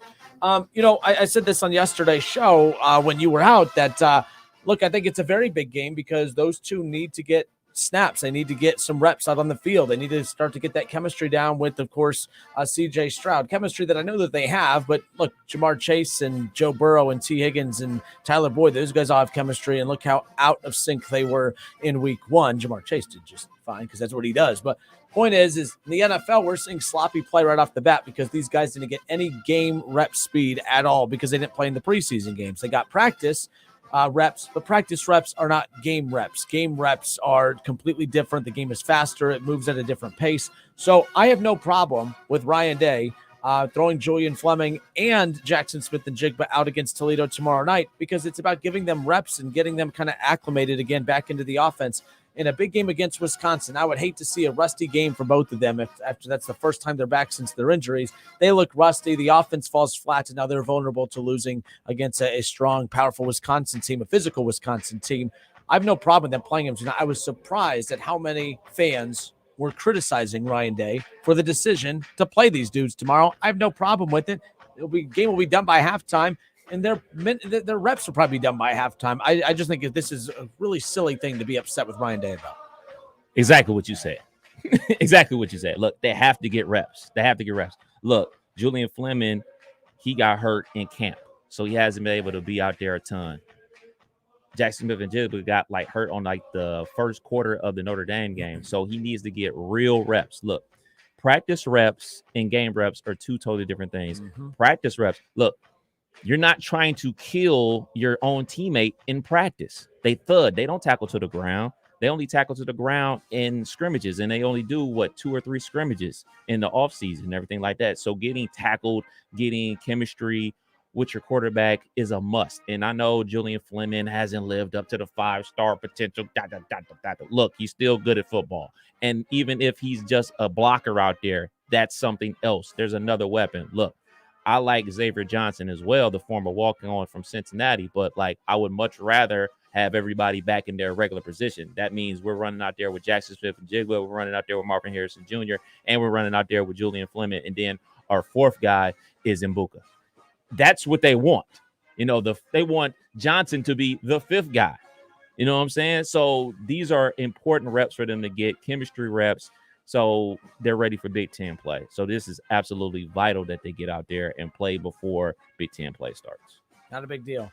This is what's boring when you have a good football team and there's not a whole lot to be outraged about. We find random things to be outraged about. This is not something to be outraged about. So, other college football story. How about this? And again, another story that became a story that's not a story, but definitely got people's attention. The Texas Longhorns ran up a $280,000 tab for the recruiting visit of Arch Manning and 8 others. People are like, can you believe that? Yes, I can. This is big time college athletics. You have one of the biggest recruits on your campus. You are going to, what do you think happens when these guys are being wooed? Like that's what this is. This is about the pomp and circumstances of it all. This is about they're basically trying to say, this is your life if you come here. They don't experience that once they get there. Right. But my goodness, $280,000. And the thing is, that's hit in the headline. It's Arch Manning and 8 others on the visit as well. But Arch Manning was the face of it all. But the Texas Longhorns football program, they're not holding back in its recruiting visits, but the effort paid off this summer to the tune of the currently number 3 ranked recruiting class led by number 2 quarterback Arch Manning for the Texas Longhorns. According to public records obtained by The Athletic, the Longhorns spent nearly $630,000 on 2 different recruiting weekends in June, including the June 17th through 19th official visit by Manning and 8 other recruits that featured 5-star accommodations and virtually all-you-can-eat fare for them and their families. We got to stop being so shocked when numbers come out. Look at these TV media rights deals. Like, that's where this is all. Look at the boosters. I mean, this is ridiculous that we're even outraged or shocked by this. It's big-time college athletics. And by the way, I don't know if Texas wasn't doing this before, but if this is the cost, I always hear Bobby Carpenter say, charge it to winning. Charge it to winning. That's what his motto is on everything. Oh, man, that's a lot of money. Charge it to winning. As long as Texas starts winning, and they came close to, I don't know if it would technically be an upset, but I always find if Texas beats Ohio State, it's not an upset. I don't care if it's unranked versus ranked or whatever. I don't know how much I would have counted Texas over Alabama as an upset. I mean, I understand why some people would. It's a big-time program. Like, you should be on par with what Alabama's doing. But I have no problem with Texas doing that because they're not the only ones. This just became public because The Athletic pursued it, and I'm sure this won't be the only story that comes out, not just for Texas, but I'm sure there'll be Ohio State stories and Alabama and then some of the other bigger programs as well. And if they haven't been doing it and they just started doing it and this is the result of it, charge it to winning. Awesome. Yep. You think how much fun these young people just had? It's just they look. Have you ever been to Austin, Texas? No, I have not. Been to El Paso, Texas. Okay. Austin, Texas, great city. Been down there for the Ohio State Texas game back when Troy Smith was the quarterback and Teddy Ginn was wide receiver and everything like that. Year that they went to the Natty and lost to Florida. So I went down there. Oh my goodness, what a time. What a time. And I was just going down there as a regular Joe Schmo going to the game. Can you imagine going down there at 17, 18 years old with 8 other highly recruited athletes trying to be wooed to come to the University of Texas? I'm surprised it was only that amount of money. I'm surprised they didn't spend more because it is a party down there. And I could only imagine that the party is going to be even better once he officially signs on the dotted line to go to the University of Texas. Because it's like Bobby said, it's charging it to winning. And even just say, hey, man, he decommits and goes to Alabama or comes to Ohio State. You're more than welcome to come to Ohio State if you want to, Arch. If they get 2 of those guys to come there, it's a win. It's a win. And by the way, I know there's a lot of 5-star QBs kind of waiting in the wings a little bit, but if Quinn Ewers does come back and ball out, and he's the starting quarterback for Texas next year, and Arch Manning wants to ball, Quinn Ewers left Ohio State to go to Texas. What if Arch Manning left Texas to come to Ohio State? Are we going to shoo him away? No, come on down, baby. Come on down. Come on. We'll spend $630,000 too. Anybody, any good player want to come to Ohio State, you're more than welcome. I'll drive you up to Columbus. Adam Selsner on Facebook says the recruiting story from Texas is from a reporter scrapping to stay employed. Such a non-issue. I agree. No, it's not so I didn't read the article. I did see the headline. I'm not sure what the article is saying, but if he's attacking it from the perspective of this is wrong, okay. All right, or if he's attacking it from the perspective of, hey man, look what they're trying to do. Because this is also can be viewed in a positive light for other recruits out there to say, hey, look what Texas is willing to do to get you to come to their school. I guess So like I said, I haven't read the article. I saw the headline. I read the article, but I don't know. Or it was just an informational. I guess the context of how it was perceived by the masses. Yeah. Shaped how I was viewing it too. Like I just read it and then I saw the outcry about it and I'm like, what is the outcry? Why are people upset? Because it's so ridiculous that they did this and blah blah blah. I'm like, I'm pretty sure they do this. I mean, by the way, they said they spent $280,000 on the recruiting visit for him, but if you notice, they spent over $680,000 or $30,000 combined. That means there was another weekend of big star recruits that were there, about equally priced there. So I think that this is just the price of doing business with these recruiting visits. If Ohio State probably has the same numbers, if not more, and same thing with Alabama and some of these other ones. Maybe me and Adam are the same, and we just kind of perceived it as like almost like, oh, look what they're doing wrong. Maybe that wasn't the intent. I think it's pretty cool, man. Like, I mean, I'm always curious, like what. It's always a jealousy that I was never recruited for anything. So it's like I'm curious, like when they say, oh yeah, they had a campus visit. I would love to know what's going on in these recruiting visits, at least the stuff they're allowed to show. Just saying. I want to be a part of stuff they're not allowed to talk about. All right. Upset alert. College football, NFL. Next.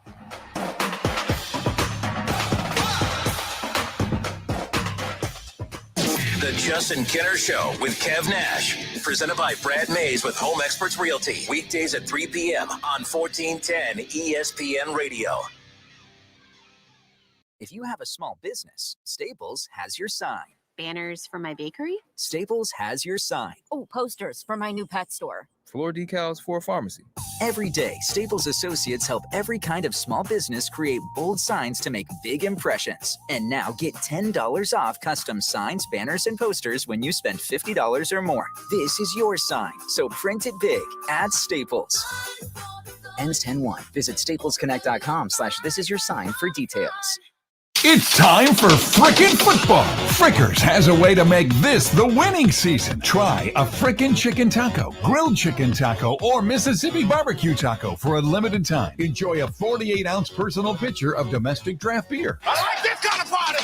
I like this kind of party, baby. All the games of college and the NFL at the place that leads the way with inflation-busting prices, everyday values, and where kids eat free. The home for fun, food, sports, and spirits. Frickers.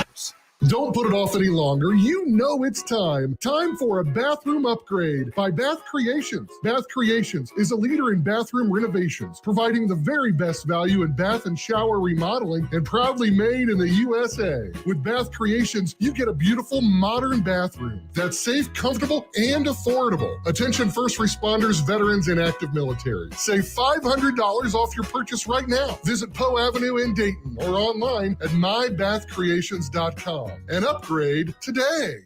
Hi, this is Eddie Sorrell, Body Shop Manager at Germain Honda of Beaver Creek. Our technicians have over 125 years of total experience. That means we can repair your vehicle correctly and efficiently. So when you need a dependable body shop, we're here. And we repair all makes and models with new state-of-the-art equipment to get you back on the road quickly. Plus, we offer loaner cars during service and free estimates. Stop by and see us. Germain Honda of Beaver Creek, State Route 35, just east of 675 between Xenia and Beaver Creek.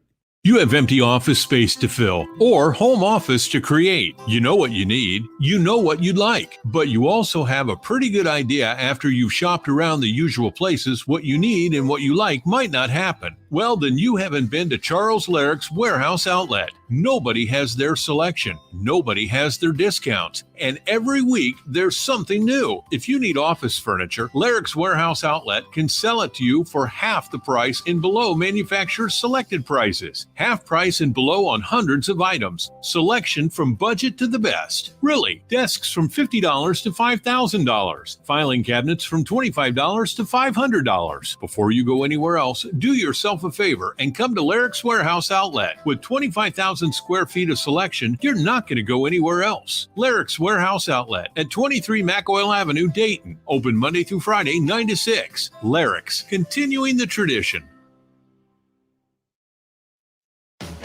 Hey, here to tell you about my friends at Cordell Transportation. They're now hiring Class A CDL drivers and offering a $5,000 sign-on bonus. That's right, a $5,000 sign-on bonus. Home daily, dedicated lanes, and no-touch freight. Brand new equipment as well. Medical, dental, vision, and company-paid life insurance.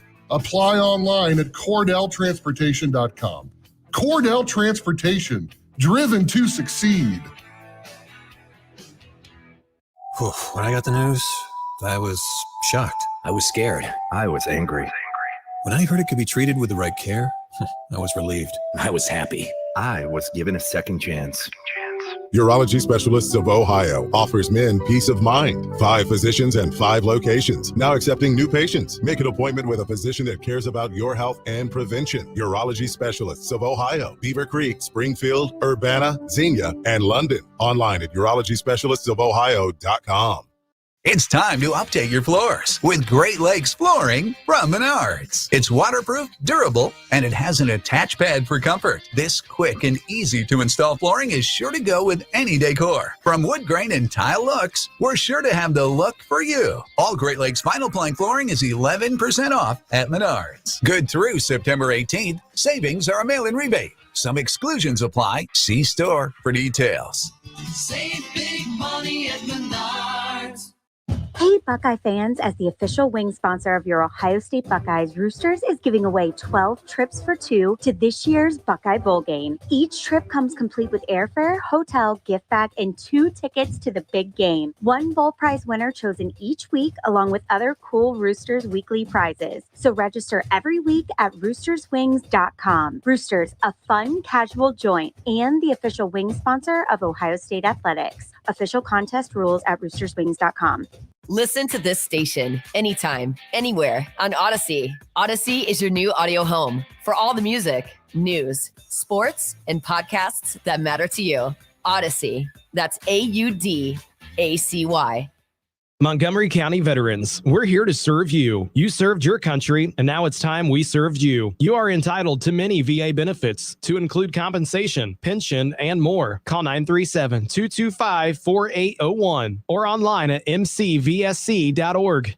Need to visit the Ohio BMV? Go online first. It could save you a trip. It's now easier and more convenient than ever to get what you need from the BMV online. Need to renew your driver's license? Renew online. And if you need to renew your vehicle registration, visit one of our new BMV Express kiosks or go online. If you do need to visit a BMV agency, use the Get in Line online tool, also found on the website, to save your spot and minimize your time waiting. For more services available online, check out bmv.ohio.gov.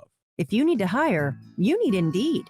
Their all-in-one hiring solution lets you attract candidates and even conduct virtual interviews. Learn more at Indeed.com/credit. You want more local content from Dayton's ESPN radio station, 1410 Wing AM? Make sure you subscribe to the WING 1410 Dayton YouTube channel, where you can watch all your local shows live or go back and rewatch previous episodes of The Justin Kinner Show with Kev Nash, The Keith Byers Show, Talking Out Loud with Sully, and more.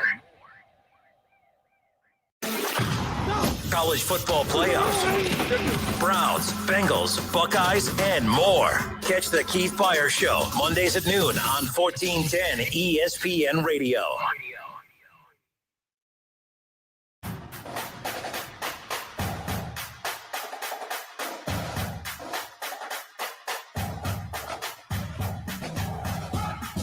High school football week 5, tonight kicks off in our ESPN Dayton high school football game of the week.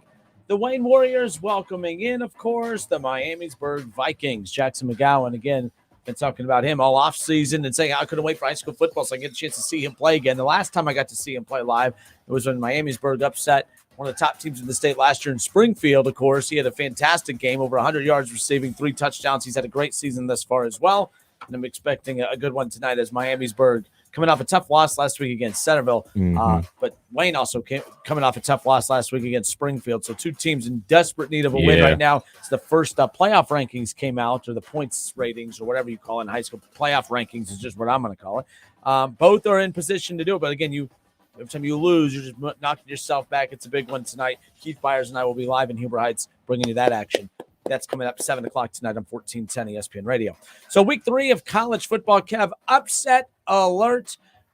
We're each going to give 2 upset alert picks here, and I think there's a good chance we're going to overlap here just because I think there's a couple obvious ones that are kind of safe to pick. Maybe not, but this is an interesting week. There's interesting matchups, not a lot of great ones. We'll see. But, Kev, what's your first college football upset alert pick? First one for me is Nevada beating Iowa. Okay. Iowa is a 23-point favorite over Nevada. Iowa has scored 14 points in 2 weeks. They're absolutely horrible on offense. Absolutely despicable. They're setting back football centuries with their offense. I got Nevada winning at Iowa this week for my first upset. My first upset is an interesting one. Oklahoma getting upset by Nebraska. Now, he's going there. I'm going there for a lot of different reasons. Well, let's put it this way. So Oklahoma beat Kent State last week 33-3. Did you know with about 3 minutes to go, they were trailing 3-0 against Kent State? Look, Oklahoma has shown to be a little vulnerable, and Nebraska is playing passionate football. They are playing inspired, motivated football. I'm not saying they're happy that Scott Frost is gone, but Kev, we always know this. That 1 week, every time there's a coaching change, whether it's the NFL or college, there is always that motivation. There's just a different feel in the locker room. There's a different feel at practice. You're going to get that inspired effort by Nebraska. I'm not saying Nebraska is a good football team now, but they had expectations because there was good players on this roster. Yeah. Maybe a shakeup up at the top might get a little bit of a different result from this team. They come out and play inspired football because they don't want their season to be over, even though it's technically over. They might feel like, hey, we have a chance to kind of rewrite this thing a little bit. Let's ride off some momentum. I think Nebraska upsets Oklahoma this week. That's my upset pick for college football. Or firing Scott Frost could have just popped the balloon altogether. These dudes don't give a rip. They're already looking to next season and what schools they're all about to transfer to. Who knows? But more times than not, this type of scenario presents an upset type of situation. And Oklahoma last week down 3-0 with 3 minutes to go in the first half and then put 30 points up in the second half. It wasn't an overwhelming performance by Oklahoma by any means. These aren't Lincoln Riley Sooners anymore. So I'm going to go ahead and I'm going to call it Nebraska will upset Oklahoma. Nice pick. And obviously their interim head coach, Mickey Joseph. He's coaching for his spot too. He's coaching for a job with them, and not only them, for other potential landing destinations for himself. So he's not about to mail it in. They may mail it in during the back half of the season, but this first opportunity, I think they're going to come out and play some inspired football. I still got Oklahoma winning, but I got it a little closer than everybody else. My second upset pick is BYU, soon to be in the Big 12, going to Oregon. Oregon is a 3.5-point favorite. When you have Bo Nix as your quarterback, I will never pick you. Bo Nix is the quarterback for Oregon. He was the quarterback for Auburn. He was bad at Auburn. He's bad at Oregon. BYU goes to Oregon and wins and pushes to 3-0. So, let's see. David Shaw says Michigan State better be on upset alert. Look, going out to Washington. Here's what the thing is. What do you mean they better be on upset alert? They're not even favored to win this week. They're not even favored to win. I'm sitting here right now. Washington's a 3-point favorite. Unranked Washington at home is a 3-point favorite over the number 11 team in the country. This is why ratings are stupid. We just need to get rid of ratings. Just let Vegas make the ratings based on what they know with the spreads and everything. But anyways, that's not the point of this conversation. So Shaw, to be fair, I understand exactly what you're talking about. That does feel like one of those games, an unranked Washington team at home with the number 11 team in the country that has upset written all over it. But the Vegas line, the spread on this, I can't pick it as an upset. If Washington wins at home over number 11 Michigan State, they're the favorite. I can't call that an upset, but I know where he's coming from because technically that would be an upset. The higher ranked team is that's very simplistic. What time is this game? Is this a 3:30 or like a 7:30 game? Let me find it just to make sure. This is a 7:30. This is the game of the night. It's ABC, the real primetime game, not the big noon kickoff and all that stuff with that guy Urban Meyer. So with this being said, okay, but my other upset pick, I can't roll with that, Shaw. I definitely agree with where you're coming from. I also can't go that Penn State Auburn route. Auburn's technically unranked too, but Auburn, Penn State, two top programs, regardless of the ranking. If Auburn, who's unranked, beats Penn State, maybe an upset. But when you're picking an upset pick, you got to be bold with it. I say NC State, who's number 16 in the country, they're the home team. They're 2-0, but they got 2-0 Texas Tech coming in as well. NC State, a 10-point favorite at home. I say Texas Tech out of the Big 12 gets a big win over NC State. I'm going with Texas Tech. Red Raiders. So I'll go over to the NFL. Oh, no, you got your college ones, right? Yep, I did my two All right. college. So those are our college upset pick alerts. We now transition over to the NFL. NFL upset alert picks. Kev, who we got? Ooh, I got a doozy for the first one. So the New England Patriots are a 2-point favorite on the road versus my beloved. I thought that was weird. Versus my beloved Pittsburgh Steelers. Look, I understand the offense stunk last week. I understand that TJ Watt is out for the next 6 weeks. But look, the Pittsburgh Steelers ain't losing at home to the New England Patriots because guess what? The Patriots stunk last week too. But we won our game and they lost their game. Steelers win this game. So you're picking the Steelers or your upset pick for Yes, week sir. 1? Yes, sir. All right. My upset pick for week 2, I'm sorry, the National Football League. I'm sorry. I can't believe I'm doing this, but Justin Fields and the Chicago Bears on the road at Green Bay. And here's the deal. This is going to be less about the Bears beating the Packers than Aaron Rodgers beating his own team right now. And my friend Brad Mays, former sponsor of the show, he hates when I bash Aaron Rodgers. He hates Colin Cowherd. He hates it. So I hope he's not listening right now. Shout out Brad Mays, Home Experts Realty, by the way. He hates it when I bash Aaron Rodgers, but I don't like Aaron Rodgers. And I heard Colin Cowherd calling all the cheesehead fanboys is what he called all. I wish that the Bengals had like a cool little nickname. I could like come up with that. That was pretty cool. Tim's about to call you. Cheesehead fanboys out there who defend Aaron Rodgers. Aaron Rodgers, the eye rolling, the attitude, the not trying to bring out the best. Oh, he loses Devontae Adams. That's his excuse. Look at Patrick Mahomes. Look at Patrick Mahomes. He's doing just right. That's the best quarterback in the NFL right there for that reason. It doesn't matter who's around him. Keenan Allen last night out for the Chargers. Didn't matter. Justin Herbert stepped up, had a huge game, of course. It doesn't matter. The greats step up. Aaron Rodgers has proven to step up in the past, but he just seems to be, beyond that. He's not doing it. I'm picking the Bears over the Packers, mainly because karma is a fill in the blank, and he told the Bears he owned them last year. Well, I think last week people were hesitant to give the Bears credit for that week 1 win over the San Francisco 49ers because whoever won that was always going to be having asterisks next to it because the sloppy field, of course. There's no sloppy field here in Green Bay, just sloppy play from the Green Bay Packers. So how about that, Mr. Brad Mays? I am picking the Bears to beat crybaby Aaron Rodgers and your Green Bay Packers, baby. To piggyback on that point about Aaron Rodgers, nobody denies that Aaron Rodgers is super talented. But one thing about Aaron Rodgers is he a connector? As a quarterback, you want to be a connector, especially at this level. Body language goes a long way. You can go up in front of the media and say all the right things left or right, but your body language tells the true story. You're rolling your eyes, you're snapping your helmet off and everything like that. When you don't win, it's perceived bad. But when you do win, it's perceived as good because we've seen Tom Brady bark at wide receivers left and right, but ultimately they end up winning a lot of those games. So it's just viewed as great leadership. It all comes down to wins and losses, and those young receivers got to help him out and catch these passes, and especially the ones when you're butt naked wide open. The second upset pick for me, one team is about to go to 2-0. The other is about to go 0-2. I got the Seattle Seahawks beating the San Francisco 49ers this week to go to 2-0. San Fran is an 8.5 point favorite over the Seahawks, but I got the Seahawks winning this game. The way the Seahawks played defense last week versus the Denver Broncos, I see that continuing versus San Francisco 49ers. And you got to think Jamal Adams wasn't even in half of that game. So they were out there running with a lot of young guys running with their hair on fire. I see the same thing happening versus San Francisco 49ers. I got the Seahawks beating the Niners. So Mark Smith, he chimes in. He says, Burrow going to step up, the best Buckeye for a long time. That is not even close to being true. Justin Fields is going to a real Buckeye, a guy who actually was good enough to win the starting job for Ohio State, for the Ohio State.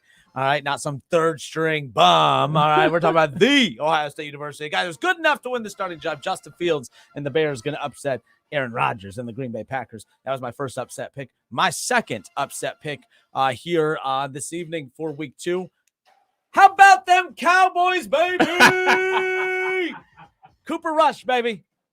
Coming at you hot. I do. You don't believe because that. look what happened last year when they played the Jets. Backup quarterback. Oh, we could take our foot off the gas. Joe Burrow proved to be mentally weak as with the rest of the team because, the Jets and a backup quarterback. We could just be, Mr. Cool. I mean, by the way, he's in a Kid Cudi commercial. I saw that yesterday and about fell out of my chair. I thought quarterbacks couldn't be in commercials. I think maybe they would have won in week 1 if he wasn't out filming commercials all off season long. So Joe Burrow and the Cincinnati Bengals. How about them Cowboys? The Dallas Cowboys and Cooper Rush. There's going to be a quarterback controversy in Jerry's world because Rush is about to rush right over the Cincinnati Bengals, baby. That's my upset pick, the Dallas Cowboys. What? No one can sit there and get mad at me. Last week I picked the Steelers. Y'all got mad at me. Y'all said I was, all these names. Who was right? Who was right? Me. That's who. Me. Oh, how about them Steelers? How about them Cowboys? Man, it's going to, 0-2 while the Browns are 2-0 at the top of the AFC North. Brandon Allen, anybody? I mean, Dallas Cowboys coming away victorious. Then that's an upset pick. That definitely is an upset Not pick. The Seahawks beating a bum quarterback in Trey Lance. So a real upset pick. They're an 8.5 point favorite. They're the biggest favorite of the week. You picked okay. You at least picked a wide spread on that one, but no, I thought it was interesting. The Patriots favored over the Steelers. Yeah, I mean, I guess they're looking at the fact that Mac Jones is a tiny bit better than Trubisky. I mean, I think. By the way, Trubisky or Mac Jones? If you had a chance to get Mac Jones, that much better. Mac Jones. Okay. He pushes the ball downfield. The thing about Trubisky is the 2 times he took 3 shots downfield. One he overthrew, other one he threw out of bounds, and the third one, Deontay Johnson had to look like Michael Jordan to make that catch on the sideline. So the 3 times that you threw the ball downfield, none of them were accurate passes. You had a miracle catch by Deontay Johnson, and then the other one was out of bounds, and the other one was overthrown for 5 yards. This is why we brought you here, to hit the downfield passes, to stretch the defense. If you're not going to do that, then what are you here for? Ron says, now I know you're an idiot. Actually, no, I'm giving him the benefit of the doubt. Ron, I love when people call people names and they don't use, proper punctuation or, grammar or spelling or anything. Ron says, now I know you are an idiot. So there's that. I'm an idiot. No, there we go. There's that. Anyways, it's an upset pick. Why do y'all get mad at upset picks? Everyone's like, no, there's no way. That's why it's an upset pick. Coming up, Kevin Nash and I pick our favorites. The team that is favored by 10, that's who I'm going to pick. Riveting radio, folks. Give me a break. Dallas Cowboys, you guys said the same thing last week. By the way, the line was the exact same. Bengals are a 7-point favorite over those Pittsburgh Steelers. And despite their quarterback being an absolute bum, turning it over 5 times, they had a chance to win it at the end. Just saying.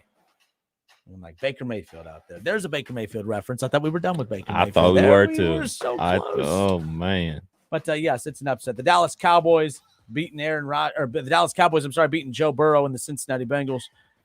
And then Justin Fields and the Bears. Which one of those upset picks is most likely to happen of mine? Bears over the Packers. That okay. I mean, those receivers are so bad. Like, Cobb is obviously over the hill. Watkins is never was. Outside of his one good season with the Bills, and he had another good season with the Rams, he's bounced around the NFL. Everybody was like, oh, man, now when he was with the Ravens, like, look, now he has a number 1. Lamar has a number 1. Like, what? He wasn't a number 1 with anybody. Like, he's been a journeyman wide receiver. So you add journeyman wide receivers to over the hill wide receivers to young wide receivers who can't catch. I don't think things are going to end well. I mean, even with the guys like Lazard and the other guys, Van Scanley that were with Green Bay with Devontae Adams, those dudes weren't elite, but they weren't dropping the ball. Like, all he needs you to do is catch the ball. He don't need you to be a burner. Just catch the ball. Don't even get open. He'll make you open from the pass. You can't drop the ball. Like, that's just unacceptable. Dallas Cowboys over the Cincinnati Bengals.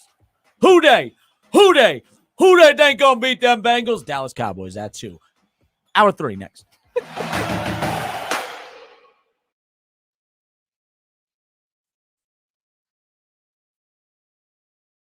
It's the Justin Kinner Show with Kev Nash. Justin, you're awesome, baby. Right here on 1410 ESPN Radio.